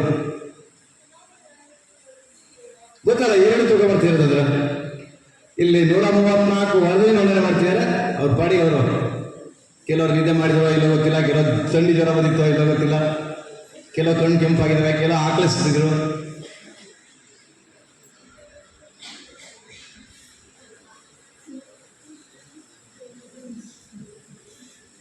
ನೋಡಿ, ನಿಮ್ಗೆಲ್ಲರಿಗೂ ಇದೊಂದು ಅವಕಾಶ. ಸರ್ಕಾರಕ್ಕೆ ನಮ್ಮ ಸ್ಕೂಲಿಗೆ ಏನೇನು ಬೇಕು, ಏನು ಬೇಡ ಅದನ್ನ ಅಲ್ಲಿಗೆ ತೋರಿಸ್ಲಿಕ್ಕೆ ನಮ್ಮ ಹತ್ರ ಹೋಗಿ ಡೈರೆಕ್ಟಾಗಿ ಹೇಳೋಕ್ಕಾಗಲ್ಲ, ಏನು ಮಾಡೋಕ್ಕಾಗಲ್ಲ.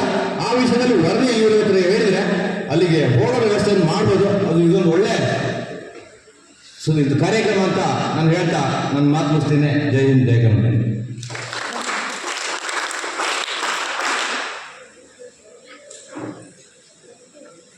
ಮುಕ್ತವಾಗಿ ತಮ್ಮ ಅಭಿಪ್ರಾಯವನ್ನು ವ್ಯಕ್ತಪಡಿಸಿರ್ತಕ್ಕಂಥ ಶ್ರೀಯುತ ಸತೀಶ್ STMC ಸದಸ್ಯರಿಗೆ ಧನ್ಯವಾದಗಳು. ಮತ್ತೆ ಯಾರಾದರೂ ಪೋಷಕರು ಅಥವಾ ಸಾರ್ವಜನಿಕರು ಅಭಿಪ್ರಾಯವನ್ನು ಮಂಡಿಸೋದಾದರೆ ಮಂಡಿಸಬಹುದು.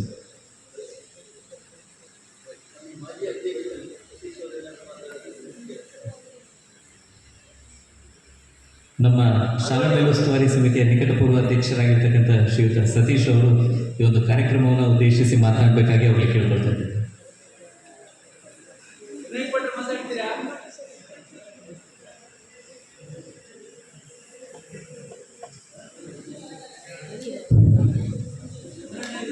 ಒಂದು ಈಗಾಗಲೇ ಕೇಳಿದ್ರು, ಸಾರಿಗೆ ಬಂದಿಲ್ಲ ಯಾಕೆ ಎಲ್ಲರೂ ದುಡ್ಡು ಇದ್ದಾರೆ ಅಂತ ಹೇಳಿದ್ರು. ಸೊ ಎಲ್ಲರ ಕ್ವಶನ್ ಅದೇ ಆಗಿತ್ತು. ನೀವು ಕೇಳಲಿಕ್ಕೆ ಅವಕಾಶ ಹಾಕಿದೆ ಅನಿಸುತ್ತೆ. ಅದೇನಿದೆ ಅದು ಪ್ರೊಸೀಜರ್ ಅಂತ ಹೇಳಿದ್ರೆ, ಆ ಪ್ರೌಢಶಾಲೆ ಅಂದರೆ 5 ಕಿಲೋಮೀಟರ್ ವ್ಯಾಪ್ತಿಯಲ್ಲಿ ಅಲ್ಲಿ ಶಾಲೆ ಇರಬಾರ್ದು. ಅಲ್ಲಿ ಶಾಲೆ ಇಲ್ಲದೇ ಇದ್ದರೆ ಅಲ್ಲಿಂದ ಬರುವ ಮಕ್ಕಳಿಗೆ ಅದು ಕೊಡಬೇಕು ಅಂತಕ್ಕಂಥದ್ದಿದೆ. ಕೆಲವೊಂದು ಮಕ್ಕಳಿಗೆ ಬಂದಿದೆ. ಕೆಲವೊಂದು ಶಾಲೆಯಲ್ಲಿ 2-3 ಈ ಥರ ಏನೋ ಫಂಡು ಏನು ಬರುತ್ತೆ ಅದರಲ್ಲಿ ಏನು ಹೆಚ್ಚಿಗೆ ದೂರದಿಂದ ಬರ್ತಾರೆ ಅವರಿಗೆ ಆಯ್ಕೆ ಮಾಡಿಬಿಟ್ಟು ಕೊಟ್ಟಿದ್ದಾರೆ. ನಿಮ್ಮ ಶಾಲೆ ವ್ಯಾಪ್ತಿಯಲ್ಲಿ ಬಂದಿಲ್ಲ. ಆದರೆ 5 ಕಿಲೋಮೀಟರ್ ವ್ಯಾಪ್ತಿಯಲ್ಲಿ ಶಾಲೆ ಇದ್ದು ಅವ್ರು ಇಲ್ಲಿಗೆ ಬಂದರೆ ಅವ್ರಿಗೆ ಕೊಡಲಿಕ್ಕೆ ಬರಲ್ಲ. ಅದು ಅಲ್ಲಿ ಶಾಲೆಗೆ ಅವ್ರು ಹೋಗಬೇಕಾಗುತ್ತೆ. ಆ ಥರ ಇದೆ.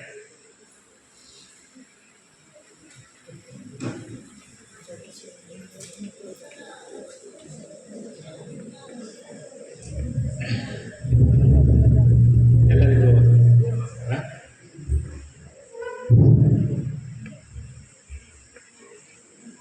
ಸಾಮಾಜಿಕ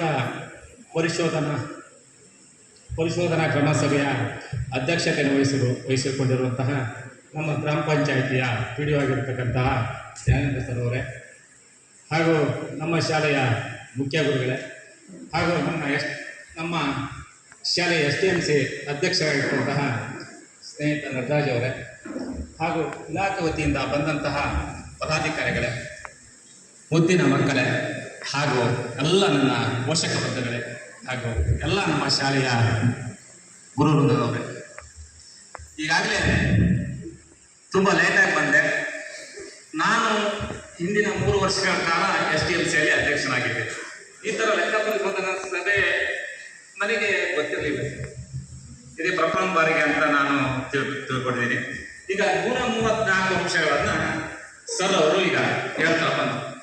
ಅದರಲ್ಲಿ 134 ಅಂಶದಲ್ಲಿ ಕೆಲವು 130 ಅಂಶಗಳು ನಮ್ಮ ಶಾಲೆಗೆ ಒಳಪಟ್ಟಿಲ್ಲ ಅಂತ ಇದೆ.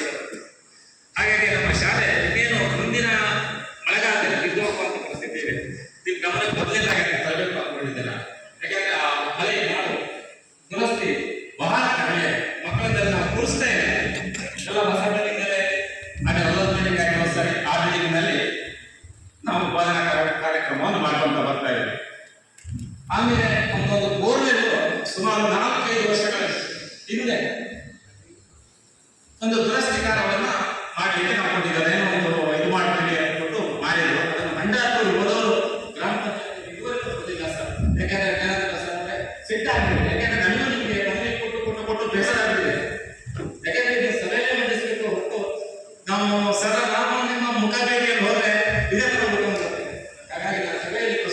ಅದೊಂದು ಮುಖ್ಯವಾಗಿ ಕಾರ್ಯ.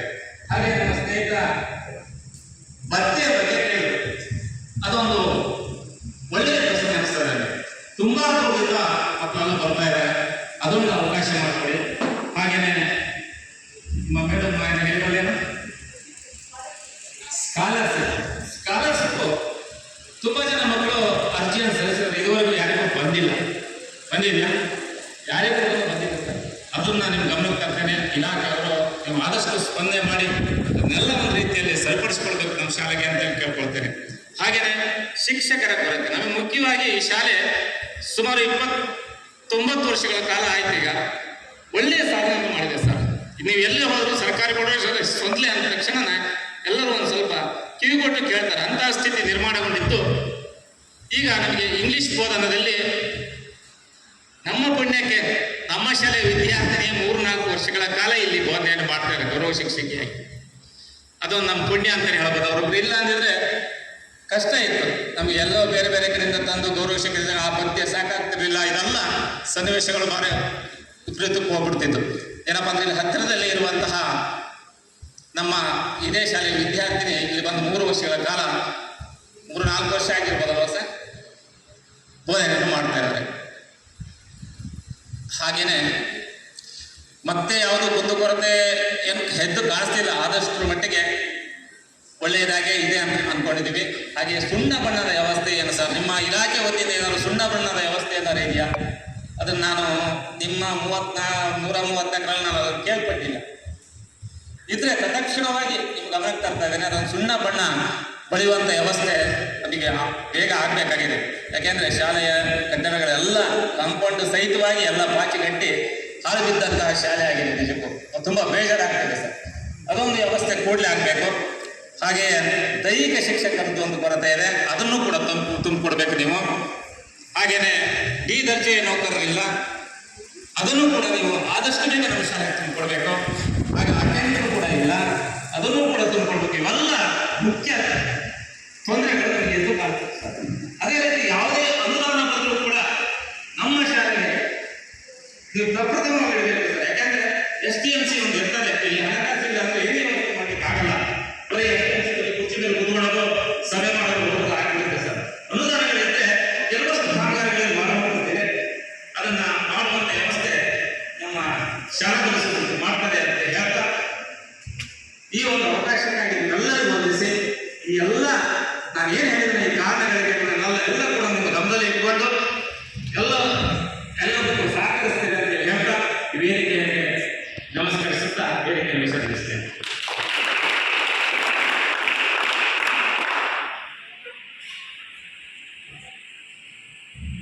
ತಾವು ಕಂಡುಕೊಂಡಂತ ಒಂದಿಷ್ಟು ಕುಂದುಕೊರತೆಗಳ ಕುರಿತಾಗಿ ಸಭೆಯ ಗಮನ ಸೆಳೆದಂತ ಹಾಗೆ ಮೇಲಧಿಕಾರಿಗಳ ಗಮನ ಸೆಳೆದಂತ ನಮ್ಮ ಶಾಲಾ ಮುನ್ಸಿಪಲ್ ಸಮಿತಿಯ ನಿಕಟಪೂರ್ವ ಅಧ್ಯಕ್ಷರಾಗಿರ್ತಕ್ಕಂಥ ಶ್ರೀಯುತ ಸತೀಶ್ ಅವರಿಗೆ ಧನ್ಯವಾದಗಳು.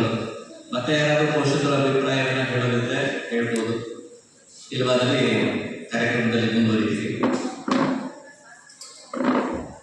ಹೇಳಿ ಬನ್ನಿ.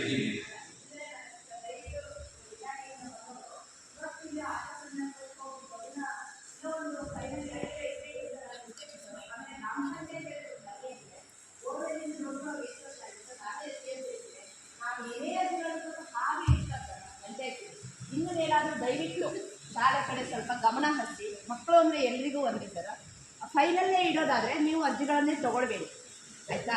ಇನ್ನು ಗ್ರಂಥಾಲಯ ವ್ಯವಸ್ಥೆ ಮಾಡಿದಿರಲ್ಲ ಸರ್, ಅಲ್ಲಿಗೆ ಒಂದಷ್ಟು ಒಳ್ಳೆಯ ಬುಕ್ಸ್ಗಳನ್ನ ಕೊಡಿ ಅಂತ ರಿಕ್ವೆಸ್ಟ್ ಸರ್. ಕೊಟ್ಟಿದ್ದೀರಾ, ಇನ್ನೂ ಒಳ್ಳೆ ಬುಕ್ಸ್ ಕೊಡಿ ಅಂತ ಹೇಳ್ತೀವಿ. ಇಲಾಖೆಯವರು ಹಾಗೆ ಸರ್, ಇಷ್ಟು ದೊಡ್ಡ ಕಾರ್ಯಕ್ರಮ ಮಾಡಿದ್ದೀರಾ. ನಾವೆಲ್ಲ ಪೋಷಕರು ಯಾಕೆ ಕಡಿಮೆ ಇದ್ದೀವಿ ಅಂದರೆ ನಾವು ಕೃಷಿಕರು ಸರ್.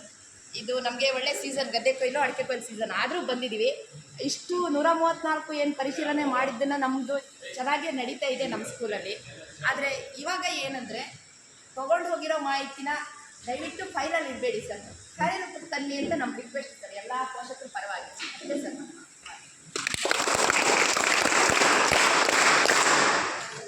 ತಮ್ಮ ಅಭಿಪ್ರಾಯವನ್ನು ಹಂಚಿಕೊಂಡಿರ್ತಕ್ಕಂಥ ಶ್ರೀಮತಿ ಶಾಖೆ ಅವರಿಗೆ ಧನ್ಯವಾದಗಳು.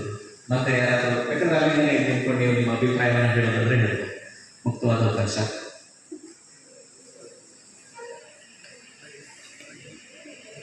ಸಮಯ ಮೀರ್ತಾ ಇದೆ, ಹಾಗಾಗಿ ಮತ್ತೆ ಯಾರಾದರೂ ತಮ್ಮ ಅಭಿಪ್ರಾಯ ಹೇಳೋದಿದ್ರೆ ಮುಕ್ತವಾಗಿ ಹೇಳಿ. ಸಂಬಂಧಪಟ್ಟಂಥ ಅಧಿಕಾರಿಗಳಿದ್ದಾರೆ, ಇಲಾಖೆ ಮುಖ್ಯಸ್ಥರಿದ್ದಾರೆ. ಸಾಧ್ಯವಾದರೆ ಆ ಸಮಸ್ಯೆಗೆ ಪರಿಹಾರ ಸಿಗಬಹುದು.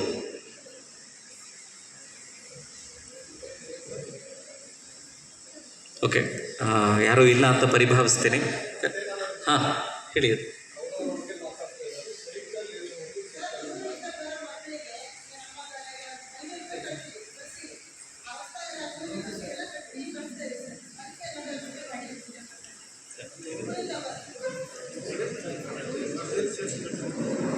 ಅವರದನ್ನು ವರದಿಯಲ್ಲಿ ಸೇರಿಸ್ತೀವಿ ಅಂತ ಹೇಳ್ತಿದ್ದಾರೆ. ಸಂಬಂಧಪಟ್ಟಂಥ ಇಲಾಖೆ ಗಮನಕ್ಕೆ, ಸರ್ಕಾರದ ಗಮನಕ್ಕೆ ತರ್ತೀವಿ ಅನ್ನೋ ಮಾತನ್ನು ಹೇಳ್ತಾ ಇದ್ದಾರೆ. ಓಕೆ, ಧನ್ಯವಾದಗಳು. ಓಕೆ, ಈಗ ನಮ್ಮ ಶಾಲೆಯ ಹಿರಿಯ ಸಹ ಶಿಕ್ಷಕರಾಗಿರ್ತಕ್ಕಂಥ ಶ್ರೀಯುತ ಶ್ರೀಮೂರ್ತಿ ಸರ್ ಅವರು ಕಾರ್ಯಕ್ರಮವನ್ನು ಉದ್ದೇಶಿಸಿ, ಪೋಷಕರನ್ನು ಉದ್ದೇಶಿಸಿ ತಮ್ಮ ಅಭಿಪ್ರಾಯವನ್ನು ವ್ಯಕ್ತಪಡಿಸಲಿದ್ದಾರೆ.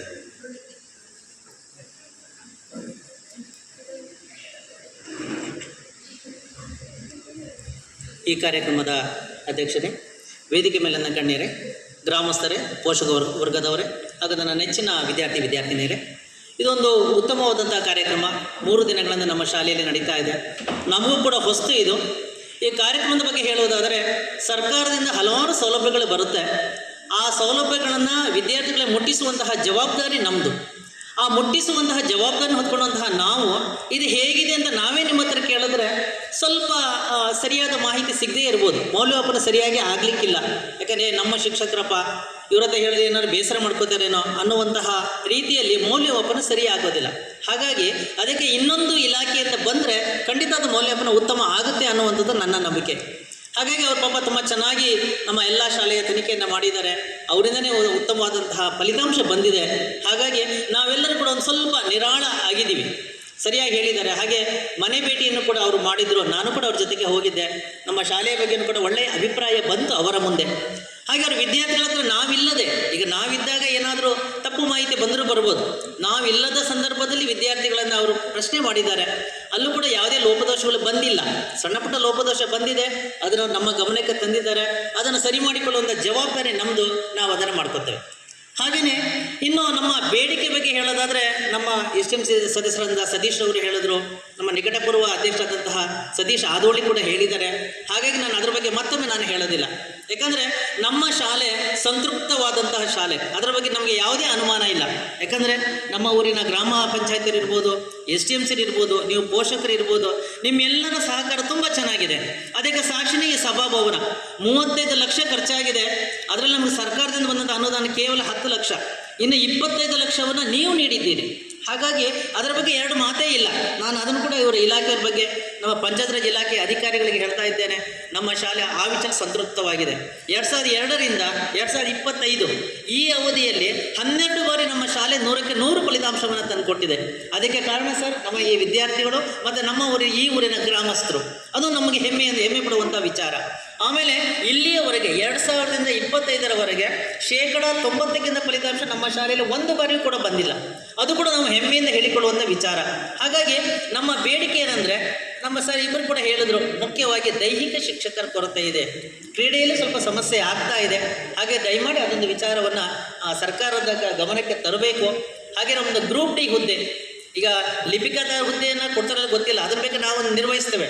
ಆದರೆ ನಮ್ಮ ಶಾಲೆಯಲ್ಲಿ ಸುಮಾರು 16 ಕೊಠಡಿಗಳಿದ್ದಾವೆ, ಸಭಾಭವನ ಇದೆ, 2-3 ಶೌಚಾಲಯ ಇದೆ, 1 ಬೋರ್ವೆಲ್ ಇದೆ, 1 ಬಾವಿ ಇದೆ, ಎಲ್ಲ ವ್ಯವಸ್ಥೆನೇ ಇದೆ. ಆದರೆ ಅದನ್ನು ನೋಡಿಕೊಳ್ಳೋದಕ್ಕೆ ನಮಗೆ ಕಷ್ಟ ಆಗ್ತಿದೆ. ಯಾಕಂದರೆ ನಾವಿಲ್ಲಿ ಪಾಠ ಬೋಧನೆಯನ್ನು ಮಾಡಬೇಕು, ಎಲ್ಲ ಕೆಲಸಗಳ ಜೊತೆಗೆ ಗ್ರೂಪ್ ಡಿ ಕೆಲಸನ ಮಾಡೋದು ಸ್ವಲ್ಪ ಕಷ್ಟ ಆಗ್ತಿದೆ. ಹಾಗಾಗಿ ನಮ್ಮ ಶಾಲೆಗೆ ಒಬ್ಬರು ದೈಹಿಕ ಶಿಕ್ಷಕರ ವ್ಯವಸ್ಥೆಯನ್ನು, ಹಾಗೆ ಒಂದು ಗ್ರೂಪ್ ಡಿ ಹುದ್ದೆಯನ್ನು ತಕ್ಷಣ ಮಂಜೂರು ಮಾಡಿ ಕೊಡಿಸ್ಬೇಕಂತ ಹೇಳಿ ಅವರಲ್ಲಿ ವಿನಂತಿ ಮಾಡ್ಕೊಳ್ತೇನೆ. ಈ ಅವಕಾಶಕ್ಕಾಗಿ ಧನ್ಯವಾದ ಸಲ್ಲಿಸ್ತೇನೆ. ಎಲ್ಲರಿಗೂ ಧನ್ಯವಾದಗಳು.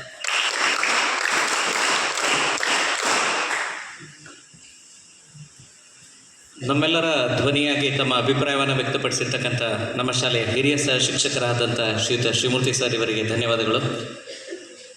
ಈಗ ನಮ್ಮ ಶಾಲೆಯ ಮುಖ್ಯ ಶಿಕ್ಷಕರಾಗಿರ್ತಕ್ಕಂಥ ಶ್ರೀಯುತ ವಿನಾಯಕ್ ನಾಡ ಸರ್ ಅವರು ಈ ಒಂದು ಕಾರ್ಯಕ್ರಮವನ್ನು ಉದ್ದೇಶಿಸಿ ತಮ್ಮ ಅಭಿಪ್ರಾಯವನ್ನು ಹಂಚಿಕೊಳ್ಬೇಕಾಗಿ ಅವರಿಗೆ ಕೇಳ್ಕೊಳ್ತಾ ಇದ್ದಾರೆ.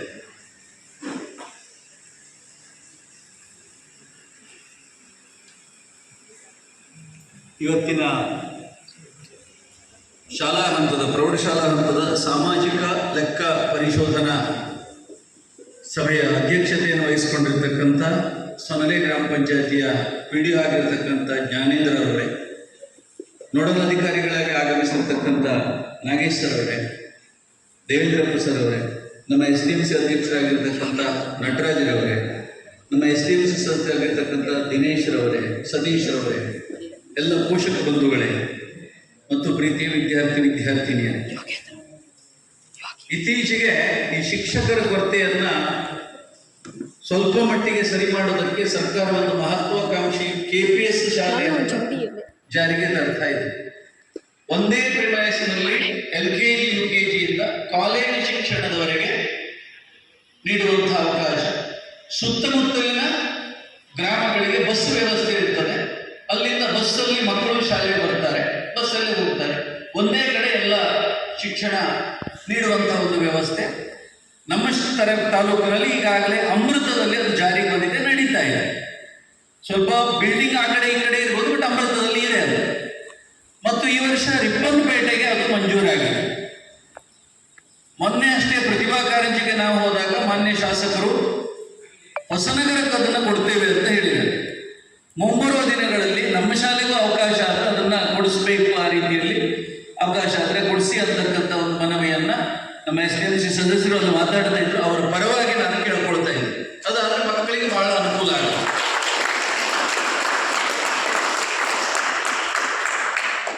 ಇನ್ನು ಸ್ಕಾಲರ್ಶಿಪ್ ವಿಷಯ ಉತ್ತರ ಇವರು ಕೊಡಬೇಕು. ಅದು ಕೆಲವು ಅಚ್ಚಂಡು ನನ್ನ ಗಳಕ್ಕೆ ಬಂದಿದ್ರಿಂದ ನಾನು ಮಾತಾಡಬೇಕಾಯ್ತು.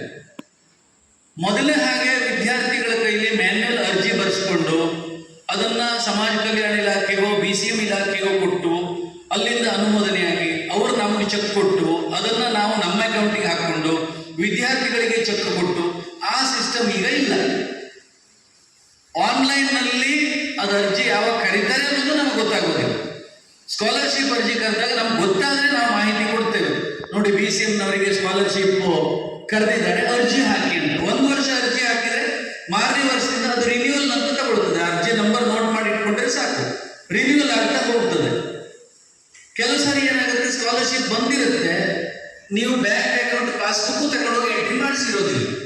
ದಯವಿಟ್ಟು ಆ ರೀತಿ ಅವಕಾಶ ಇದ್ದಲ್ಲಿ ಕೇಳಿ ನೋಡಿ. ನಮ್ಮಲ್ಲಿ ಗ್ರಾಮ 1ನಲ್ಲಿ ಪ್ರದೀಪ್ ಅವರೇ ಇದ್ದಾರೆ, ಅವರನ್ನು ಕೇಳಿದ್ರು ಮಾಹಿತಿ ಸಿಗ್ತದೆ ಈ ಬಗ್ಗೆ.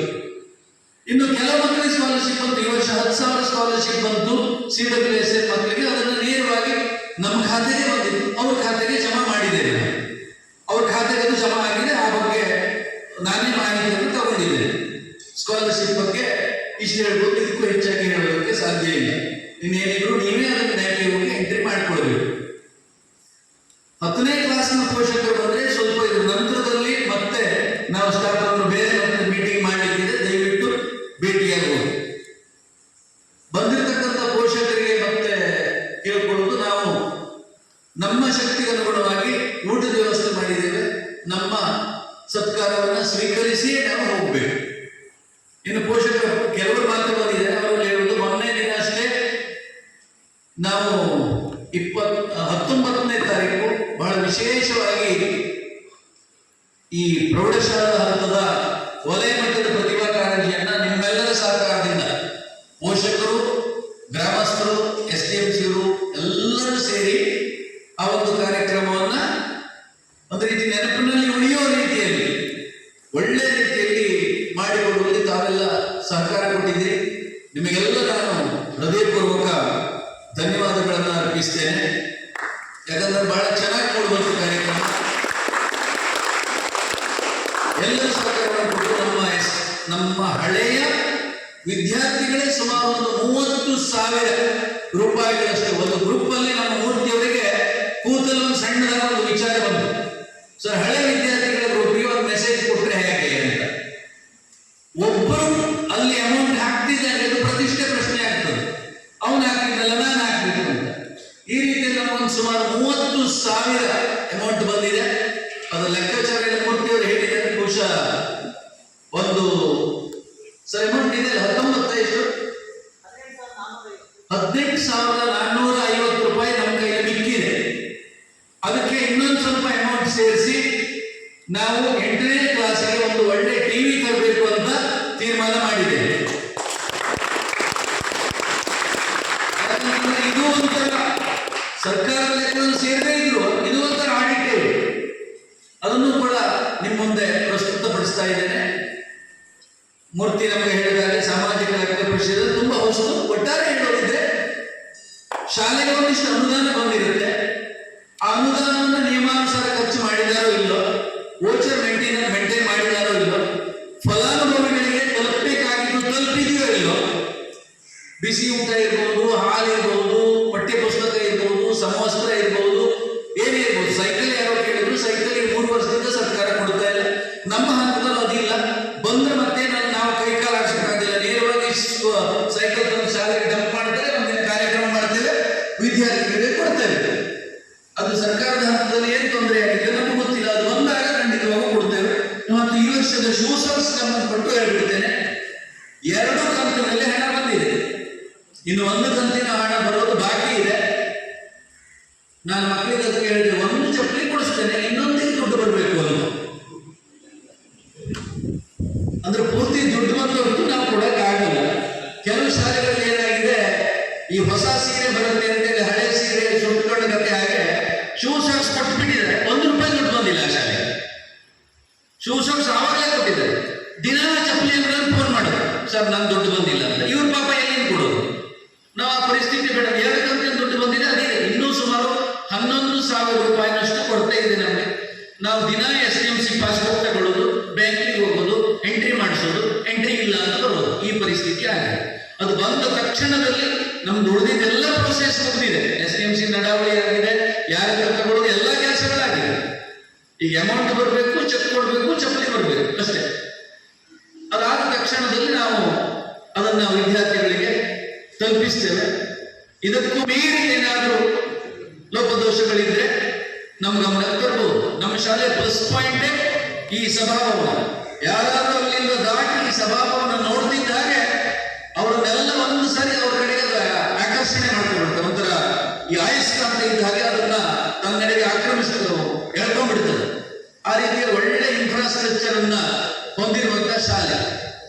ಮಕ್ಕಳನ್ನೇ ಕೊಡ್ತೇವೆ. 134 ಇದ್ದಿದ್ದು ಅವರು 23-24 ಮಾಹಿತಿ ತಗೊಂಡಾಗ 134, ಈಗ 105. ಎಲ್ಲಿ 100 ಕೆಳಗೆ ಬರ್ತದೋ ಅಂತ ಭಯ. 100 ಕೆಳಗೆ ಬಂದ್ರೆ ಒಬ್ಬರು ಅಡುಗೆಯವರು ಕಡಿಮೆ ಆಗ್ತಾರೆ. 101 ಇದ್ರೆ 3 ಜನ ಅಡುಗೆಯವರು. 100 ಗೊತ್ತಿಲ್ಲ, 100 ಕೆಳಗೆ 99 ಬಂದ್ರೆ 2. ಅದಾಗದೇ ಇದ್ದು ಸಾಕು. ಹೋದ ವರ್ಷ 45 ಜನ ಹೋದ್ರು, SLC 46 ಜನ ಹೋದ್ರು, ಈಗ 35 ಇದ್ದಾರೆ. ಮುಂದೆ ಗೊತ್ತಿಲ್ಲ, ಈಗ 8ರಲ್ಲಿ 30 ಜನ ಇದ್ದಾರೆ. ಮುಂದಿನ ವರ್ಷ 35 ಜನ ಆದರೆ ನಮ್ದಿದ್ದು ಮೇಂಟೈನ್ ಆಗುತ್ತೆ. ಇದು ಸ್ವಲ್ಪ ಏರಿಕೆ ಕ್ರಮದಲ್ಲಿ ಹೋದ್ರೆ ಅನುಕೂಲ. ಆ ಬಗ್ಗೆ ಪೋಷಕರ ಗಮನ ಹರಿಸಬೇಕು. ಖಾಸಗಿ ಶಾಲೆಗೆ ಹೋಗ್ಬೇಕು, ಅದು ಯಾವುದೋ ಒಂದು ವ್ಯಾಮೋಹಕ್ಕೆ ಒಳಪಟ್ಟು ಕೆಲವರು ಸೇರಿಸ್ತಾ ಇದ್ದಾರೆ. ನಮ್ಮಲ್ಲಿ ಎಜುಕೇಶನ್ಗೆ ಏನು ಕೊರತೆ ಆಗಿಲ್ಲ, ತುಂಬಾ ಚೆನ್ನಾಗೇ ಇದೆ. IS ತಗೊಂಡಂತ ವಿದ್ಯಾರ್ಥಿ 609 ಅಂಕ ತಗೊಂಡಿದೆ. ಒಳ್ಳೊಳ್ಳೆ ಪರ್ಸೆಂಟೇಜ್ ಮಾಡಿದ್ದಾರೆ. ಹೋದ ಸಲ 96-97% ಮಾಡಿದಂಥವ್ರೆ ಸುಮಾರು 5-6 ಜನ ವಿದ್ಯಾರ್ಥಿಗಳಿದ್ದಾರೆ. ಒಳ್ಳೆ ಎಜುಕೇಶನ್ ನಮ್ಮಲ್ಲೂ ಇದೆ. ಆದ್ರೆ ಸಾರ್ವಜನಿಕರಿಗೆ ತಲುಪಬೇಕು, ನಿಮ್ಮ ಮೂಲಕ ತಲುಪಬೇಕು, ಚೆನ್ನಾಗಿದೆ ಅಂತ ಇಲ್ಲೇ ಕಳಿಸಿ ಅಂತ ಹೇಳಬೇಕು. ಆ ರೀತಿಯಲ್ಲಿ ಮಾಡಿ ಅಂತ ಹೇಳ್ತಾ, ಮತ್ತೆ ಏನೇ ಒಂದು ಕೊರತೆಗಳಿದ್ರು, ಏನೇ ಪ್ರಶ್ನೆಗಳು ನಿಮ್ಮಲ್ಲಿ ಉಳ್ಕೊಂಡಿದ್ರು, ಆ ಪ್ರಶ್ನೆಯೊಂದಿಗೆ ಹೋಗೋದು ಬೇಡ, ನಿಮ್ಮ ಉತ್ತರದೊಂದಿಗೆ ಇಲ್ಲಿಂದ ಹೋಗ್ಬೇಕು. ಉತ್ತರ ಪಡ್ಕೊಂಡು ಹೋಗಿ ಅಂತ ಮಾತನ್ನ ಹೇಳ್ತಾ ನಾನು 2 ಮಾತನ್ನು ಮುಗಿಸ್ತೇನೆ. ಧನ್ಯವಾದಗಳು.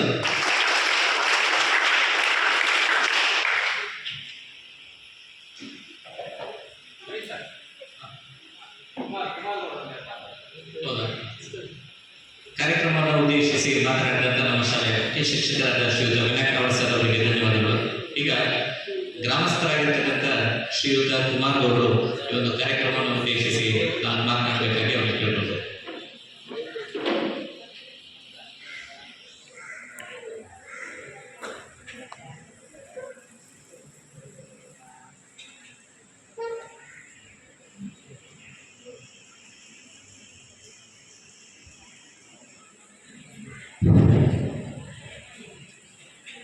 ಶಾಲೆಯ ಉಪಾಧ್ಯಾಯರು ಹಾಗೂ ಶಾಲಾಭಿವೃದ್ಧಿ ಸಮಿತಿ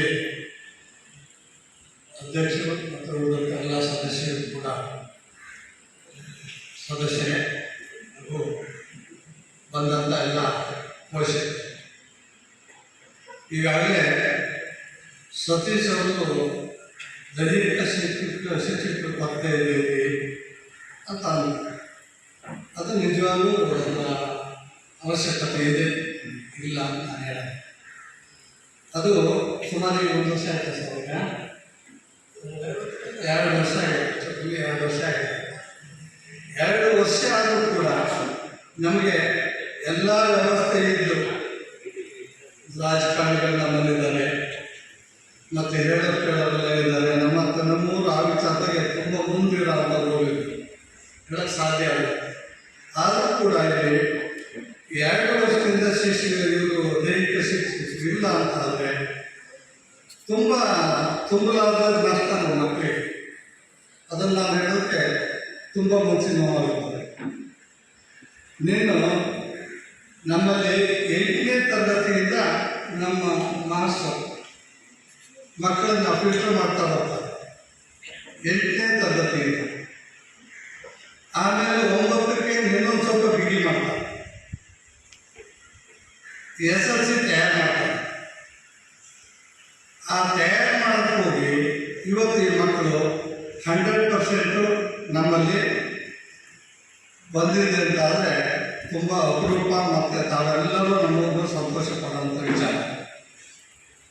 ಕಾರಣ ನಮ್ಮ ತಮ್ಮನ ಮಗ ಉದಾಹರಣೆಗೆ ಅವನು ಒಂದು ದಿವಸ ನಮ್ಮ ಮೂರ್ತಿ ಮಾಸ್ಟರು ಮತ್ತು ರಾಮಮೂರ್ತಿ ಮಾಸ್ಟರಕ್ಕೆ ಬರೋದು ಕೇಳಿದ್ರು. ಈಗ ಅವನು SLC ಹೋಗ್ಬೇಕು ಅಂತ ಹೇಳ್ತಾನೆ ಅಷ್ಟೇ. 9ನೇ ತರಗತಿಯಲ್ಲಿ ಯಾವುದೇ ಒಂದು ಸಬ್ಜೆಕ್ಟ್ ಕೂಡ ನನಗೆ ಕಾಣಿಸ್ತಾ ಇಲ್ಲ ಪಾಸ್ ಹೋಗ್ತಾನೆ. SLC ನಾನು ಹೇಗೆ ತಗೊಂಡು ಹೋಗ್ಬೋದು? ನೀವೆಲ್ಲರಿಗೆ ನಾವೇ ಒಂದು ವಿಶ್ವಾಸ, ನಮ್ಮ ಸಂಬಂಧ ಶಾಲೆಯ ಸಂಬಂಧ 30 ವರ್ಷದಿಂದ ಬಂದಂಥ ಒಂದು ಸಂಬಂಧ.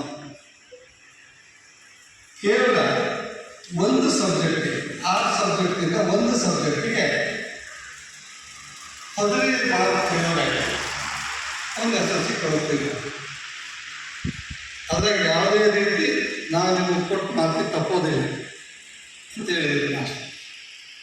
ಅವನು ನಾನು SLCಗೆ ಹೋಗ್ಬೇಕು ಅಂತ ಹೇಳ್ತಾನೆ ವಿನಃ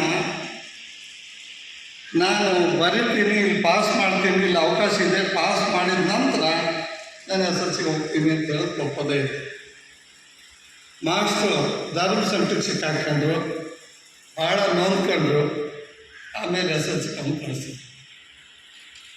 SLCನೂ ಅವನದೇನಿತ್ತು ಅದೇ ಮಾರ್ಕ್ಸನ್ನೇ ಕಂಟಿನ್ಯೂ ಮಾಡ್ತಾರೆ. ಅವ್ರ ಮಾವ ಅವ್ರದ್ದು ಕೆರ್ಗೋಡು ಅಂತ ಅವ್ರ ಮಾವ, ಅವ್ರು ಏನು ಯೋಚನೆ ಮಾಡಿದ್ರು ನನಗೆ ಗೊತ್ತಿಲ್ಲ, ತೆಗೆದು ರಿವ್ಯಾಲ್ಯೂಯೇಷನ್ ಒಂದ್ಸರಿ ಫೇಲ್ ಬಂದಿರೋದು ಮತ್ತೆ ರಿವ್ಯಾಲ್ಯೂಯೇಷನ್ ಹಾಕಿರೋಂಥದ್ದು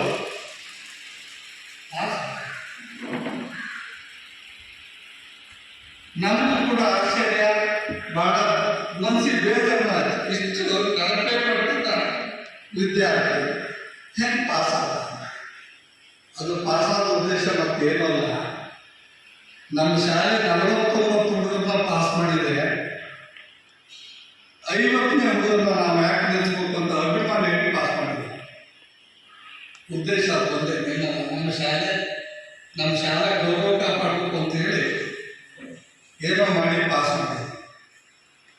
ಅದು ನಮ್ಮ ಶಾಲೆಗೆ ಇರೋಂಥ ಒಂದು ಗೌರವ. ಈ ಹಿಂದೆ ಹಾಲ್ಸ್ವಾಮಿ ಮಾಸ್ಟರ್ ಗ್ರಾಮ ಪಂಚಾಯತಿಯಿಂದ ಪಶು ವೈದ್ಯ ಒಂದು ಆಸ್ಪತ್ರೆ ಇತ್ತು, ಅಲ್ಲಿಂದ ಯಾರ್ಯಾವ ಮಟ್ಟಗೆಲ್ಲ ಪಾಠ ಮಾಡಿದ್ರು ಅಂತಂದರೆ ತುಂಬ ನಮ್ಮಲ್ಲಿ ಹೇಳೋಂಥ ಮಾತಿನಂತೆ ತುಂಬ ಭಾಗದಿಂದ ಪಾಠ ಮಾಡಿದ್ರು.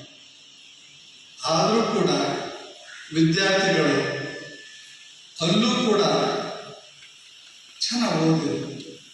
ವಿದ್ಯಾರ್ಥಿಗಳನ್ನ ಆಯ್ಕೆ ಮಾಡ್ಕೊಂಡು ಅವರೆಲ್ಲ ಶಾಲೆ ಬಿಟ್ಟು ಕರ್ಕೊಂಡ್ಬಂದು ಅವರು ಮತ್ತೆ ಪುನಃ ಶಾಲೆ ಸೇರಿಸಿ ಅವರನ್ನು ಓದಿಸಿ ತುಂಬ ಶ್ರಮ ಕೊಟ್ಟರು.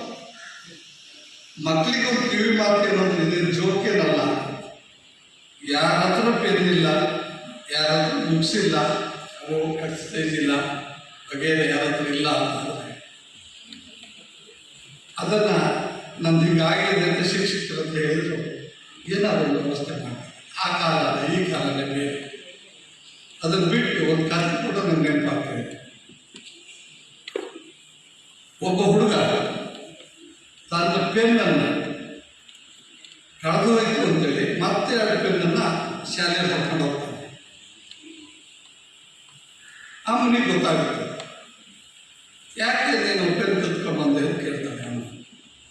ಅಲ್ಲಿಗೆ ಅಪ್ಪ ಬರ್ತಾರೆ, ನೋಡಿ ನಿಮ್ಮ ಮಗ ಪೆನ್ ಕದ್ದಿದ್ದಾನೆ, ಇವತ್ತು ಪೆನ್ ಕದ್ದಿದ್ದಾನೆ, ನಾಳೆ ಏನೇನೋ ಕದ್ದಿದ್ದಾನೆ. ಇವನ್ನ ಸ್ವಲ್ಪ ಮಟ್ಟಿಗೆ ನೀವು ಈಗಲೇ ಒಂದು ಹಂತಕ್ಕೆ ತರದೇ ಹೋದರೆ ಮುಂದೆ ದೊಡ್ಡ ಕಳ್ಳ ಆಗ್ತಾನೆ ಅಂತೇಳಿ. ಅದಕ್ಕೆ ಅಪ್ಪ ಹೋಗಿ 2 ಬಿಟ್ಟು ನನಗೆ ಹೇಳಿದರೆ 20 ಪೆನ್ನು 50 ಪೆನ್ನು ನಾನು ಆಫೀಸ್ನಿಂದಲೇ ತರ್ತಾ ಇದ್ದೆ, ನೀನು ಇಲ್ಲೇ ಕದ್ದೆ ನೀನು. ಯಾಕೆಂದರೆ ಅಪ್ಪ ಎಷ್ಟು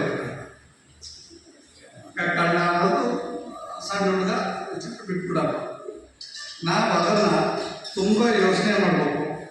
ಯಾಕೆ ಯೋಚನೆ ಮಾಡಬೇಕು ಅಂತಂದರೆ ಇದು ಕಥೆ ಆಗ್ತಲ್ಲ, ಇನ್ನೂ ಬೇಕಾದಷ್ಟು ವಿಚಾರ ಶಾಲೆ ಹೇಳ್ತಿದೆ. ಈಗಾಗಲೇ ಟೈಮ್ ಆಗಿದೆ. ನಮ್ಮ ಗ್ರಾಮ ಪಂಚಾಯತಿ PDO ಸರ್ಕಾರದಿಂದ ಬರೋಂಥ ಅನುದಾನಗಳು ಬರ್ತಾ ಇಲ್ಲ, ಅದು ಸತ್ಯ, ಗೊತ್ತಿಲ್ಲ ಅಂತ ವಿಚಾರ. ಸಭೆಯಲ್ಲಿ ಈ ವಿಚಾರ PDO ಹೇಳಿದ್ರೆ ಕಷ್ಟ. ನೀವೇನಾದರೂ ಪ್ರಯತ್ನ ಮಾಡ್ಬೋದಲ್ಲ, ಪ್ರಯತ್ನ ಮಾಡಿ. ಆಯಿತು, ನಾವು ಬಂದು ಕಳಿಸ್ತೀವಿ, ನಾವು ಕಳಿಸ್ತೀವಿ, ನಾವು ಮಾಡ್ತೀವಿ, ಸಾಹೇಬ್ರ ಹತ್ರ ಮಾತಾಡ್ತೀವಿ ಅಂತ ಹೇಳ್ತಾರೆ. ಅದು ಅವರೀಗ ಅವರ ಒಂದು ಜವಾಬ್ದಾರಿ, ಅದಲ್ಲ ನಾನು ಹೇಳಲ್ಲ. ಈ ಸಾರಿ ನಮಗೆ ನಿಮಗೆ ಎಲ್ಲರಿಗೂ ಹೋದರೆ ಗೌರವಿಸೋದು, ಕೇಳೋದು, ಹೇಳೋದು, ನಿಮ್ಗೆ ಏನು ಬೇಕು ಅಂತ ಕೇಳೋಂಥ ವ್ಯವಸ್ಥೆ ಈಗಿರೋ PDO ಅವರ ಕೆಲಸ ಮಾಡ್ತಾ ಇದ್ದಾರೆ. ಗ್ರಾಮಾಂತರ ನಾವು ಉಪಯೋಗಿಸ್ಬೇಕು. ಅದ್ರ ಬಗ್ಗೆ ನನಗೆ ತುಂಬ ಹೆಮ್ಮೆ ಇದೆ. ಮತ್ತು ಅವರನ್ನು ನಾನು ಉತ್ಪ್ರೇಕ್ಷೆ ಮಾಡೋವಂಥದ್ದು ಯಾವುದೇ ರೀತಿ ಇಲ್ಲ, ನನಗೆ ಆ ಉದ್ದೇಶವೂ ಕೂಡ ಇಲ್ಲ. ಮತ್ತು ಬೇಕಾದಷ್ಟು ಕುಂದುಕೊರತೆಗಳು ಶಾಲೆಯಲ್ಲಿ ಇದ್ದಾವೆ. ನಾವು ಕೂಡ ಈ ಸಭಾಭವನ ಕಟ್ಟುವಾಗ ನಮ್ಮ ಪ್ರಯತ್ನ ಮೀರಿ ಹಣವನ್ನು ನಮ್ಮ ಕುಟುಂಬದಿಂದ ಕೊಟ್ಟಿದ್ದೀವಿ. ನಾವು ಜಾಯಿಂಟ್ ಫ್ಯಾಮಿಲಿ ಮೀರಿ ಕೊಟ್ಟಿದ್ದೀವಿ ಅನ್ನೋದು ಈ ಸಭೆಯಲ್ಲಿ ಹೇಳಬೇಕಾದಂಥ ವಿಷಯನೇ ಅಲ್ಲ. ಆದರೆ ಯಾಕೆ ಈ ವಿಚಾರ ಹೇಳಿದೆ ಅಂತಂದರೆ, ನಾವು ಕೊಟ್ಟಿರೋ ಕಿರುಕಾಣಿಕೆಗೆ ಇಷ್ಟು ದೊಡ್ಡ ಸಭಾಭವನ ಆಗಿರೋದು ನಮಗೆ ತುಂಬ ಆಶ್ಚರ್ಯ ಮತ್ತು ಅಪರೂಪ. ಅದು ಯಾವ್ಯಾವ ರೀತಿಯೆಲ್ಲ ಮಾಡಿದ್ರು ನನಗಂತೂ ಗೊತ್ತಿಲ್ಲ. ಸಭಾಭವನ ಚೆನ್ನಾಗೇ ಮಾಡಿದರು. ಇಲ್ಲಿ ವ್ಯವಸ್ಥೆ ಖಂಡಿತ ಬೇಕಾಗಿತ್ತು, ಮಾಡಿದ್ರು ತುಂಬ ಸಂತೋಷ. ನಿಮ್ಗೆ ಬೇಕಾದಷ್ಟು ವಿಷಯಗಳು ಹೇಳೋದಿರ್ಬೋದು. ಈ ಸಂದರ್ಭ ನಾನೇನು ಹೇಳೋಕ್ಕಾಗಲ್ಲ, ಯಾಕೆಂದರೆ ಎಲ್ಲರೂ ಕೂಡ ಈ ವಿಚಾರದಾಗ ಎಲ್ಲರೂ ಮಾತಾಡಿದ್ದನ್ನು ನಾನು ಪುನಃ ಮಾತಾಡೋದು ಅಥವಾ ಸೂಕ್ತ ಅಲ್ಲ ಅಂತ ನನಗೆ ಅನಿಸ್ತಾ ಇದೆ.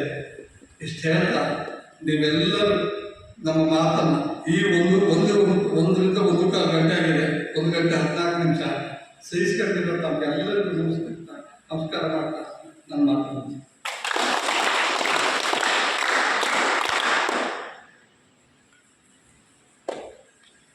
ತಮ್ಮ ಅನುಭವಗಳನ್ನು ನಮ್ಮೊಂದಿಗೆ ಹಂಚಿಕೊಂಡಿರ್ತಕ್ಕಂಥ ಶ್ರೀಯುತ ಕುಮಾರ್ ಅವರಿಗೆ ಧನ್ಯವಾದಗಳು. ಈಗ ಈ ಒಂದು ಸಾಮಾಜಿಕ ಪರಿಶೋಧನೆ ಗ್ರಾಮ ಸಭೆಯ ಅಧ್ಯಕ್ಷತೆಯನ್ನು ವಹಿಸಿಕೊಂಡಿರ್ತಕ್ಕಂಥ ಶ್ರೀಯುತ ಜ್ಞಾನೇಂದ್ರ, ಪಂಚಾಯತ್ ಅಭಿವೃದ್ಧಿ ಅಧಿಕಾರಿ, ಗ್ರಾಮ ಪಂಚಾಯತ್ ಸೋಮರಿ, ಇವರು ಅಧ್ಯಕ್ಷೀಯ ನುಡಿಗಳನ್ನು ಆಡಬೇಕಾಗಿ ಅವರಿಗೆ ಕೇಳಿಕೊಳ್ತಾ ಇದ್ದಾರೆ. ಎಲ್ಲರಿಗೂ ನಮಸ್ಕಾರ. ಈ ದಿನ ಸಭೆಗೆ ನಮ್ಮ ತಾಲೂಕು ಸಹಾಯಕ ನಿರ್ದೇಶಕರು ಅಧ್ಯಕ್ಷತೆ ನೋಡೋದ ಅಧಿಕಾರಿಯಾಗಿದ್ದರು. ಕಾರಣಾಂತರ ಅವರಿಗೆ ಬೇರೆ ಸಭೆಗಳಿಂದ ನನ್ನನ್ನು ಇಲ್ಲಿ ನಿಯೋಜನೆ ಮಾಡಿದ್ದಾರೆ. ಈ ಕಾರ್ಯಕ್ರಮದಲ್ಲಿ ಎಲ್ಲ ಚರ್ಚೆಗಳು ಅಥವಾ ಈ 2 ದಿನ ವರದಿಯಾಗಿರೋದು ಎಲ್ಲ ವರದಿ ನೋಡಿದಾಗ ಎಲ್ಲ ಉತ್ತಮವಾಗಿದೆ. ಆದರೆ ಕೆಲವೊಂದು ಚರ್ಚೆಗಳು ಆಗಿದೆ. ಇಲಾಖೆ ಹಂತದಲ್ಲಿ ಚರ್ಚೆ ಆಗಬೇಕು, ಇಲಾಖೆ ಅದಕ್ಕೆ ಕ್ರಮ ತೆಗೆದುಕೊಳ್ಬೇಕು. ಅದಕ್ಕೆ ಈ ದಿನ ಚರ್ಚೆ ಆದಗಳನ್ನು ಇಲಾಖೆಗೆ ವರದಿ ಸಲ್ಲಿಸ್ತೀನಿ. ವರದಿ ಮಾಡ್ಕೊಂಡು ಇವತ್ತೇನು ಚರ್ಚೆ ಆಗಿದೆ ಇವತ್ತಿನ ವರದಿನ ಅವರು ಇಲಾಖೆಗೆ ಸಲ್ಲಿಸ್ತಾರೆ. ಇನ್ನು ನಮ್ಮ ಪಂಚಾಯತಿ ವಿಷಯಕ್ಕೆ ಬಂದಾಗ ಒಂದು ಲೈಬ್ರರಿ ಸ್ಥಿತಿ ಚರ್ಚೆ ಮಾಡಿದ್ವಿ. ಈಗಾಗಲೇ ಲೈಬ್ರರಿ ಮೆಟೀರಿಯಲ್ಸ್ನ ಹಾಕಾಗಿದೆ. ಬುಕ್ಸ್ಗಳು ಗ್ರಂಥಾಲಯಕ್ಕೆ ಗ್ರಾಮ ಪಂಚಾಯತಿ ಗ್ರಂಥಾಲಯಕ್ಕೆ ಬಂದಿದೆ, ಅದನ್ನ ಇಲ್ಲಿ ಸರಬರಾಜು ಮಾಡ್ತೀವಿ. ಕುಡಿಯ ನೀರಿದ್ದು ಬೋರ್ ವಿಷಯಕ್ಕೆ ಬಂದರೆ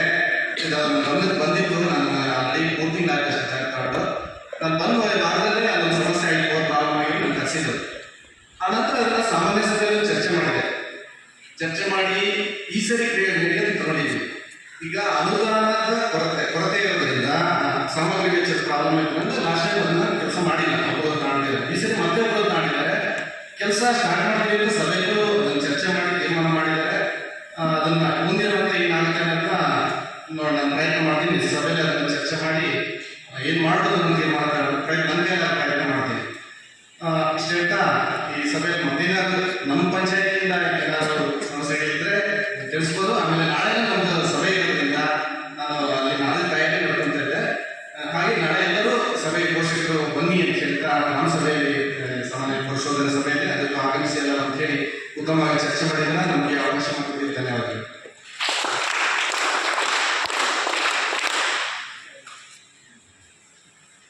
ಅಧ್ಯಕ್ಷೀಯ ನುಡಿಗಳನ್ನು ಮಾಡಿರ್ತಕ್ಕಂಥ ಶ್ರೀಯುತ ಜ್ಞಾನೇಂದ್ರ ಅವರಿಗೆ ಧನ್ಯವಾದಗಳು.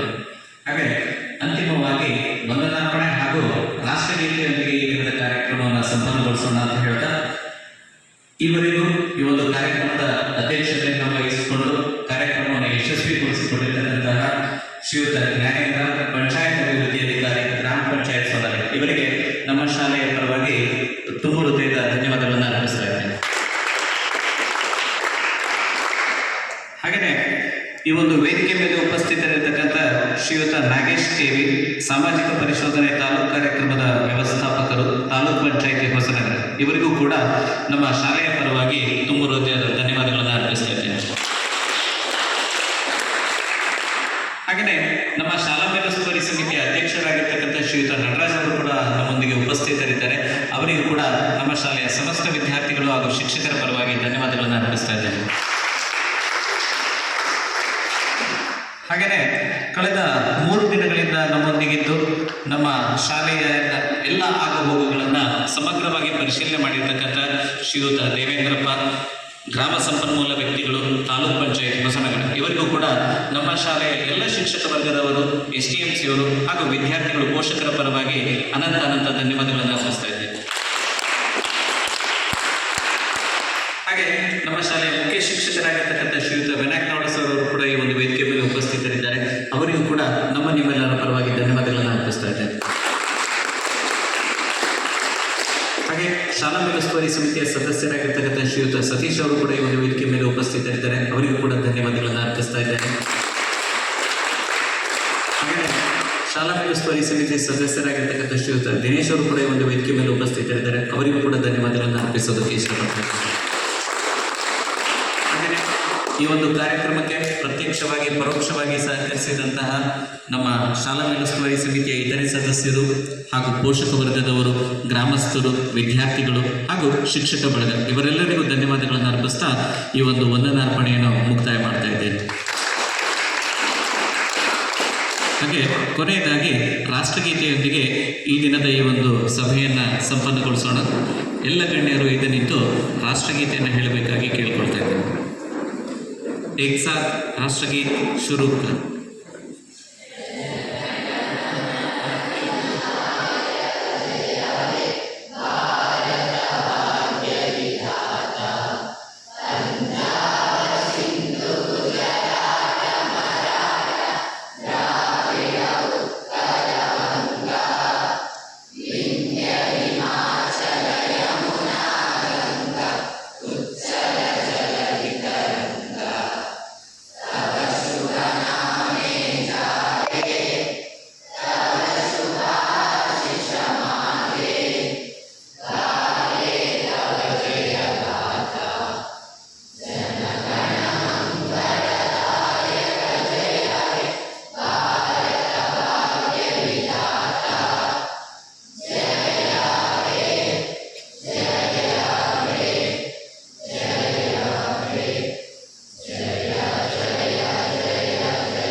ಧನ್ಯವಾದಗಳು. ಹಾಗೆಯೇ ಎಲ್ಲ ಪೋಷಕರಿಗೂ ಊಟದ ವ್ಯವಸ್ಥೆ ಇರುತ್ತೆ. ನಮ್ಮ ಸತ್ಕಾರವನ್ನು ಸ್ವೀಕರಿಸಬೇಕಾಗಿ ಅವರಿಗೆ ಕೇಳ್ಕೊಳ್ತಾ ಇದ್ದೇನೆ. ಹಾಗೆ ವಿದ್ಯಾರ್ಥಿಗಳು ಅಷ್ಟೇ ಕ್ಲಾಸ್ ರೂಮ್ಗೆ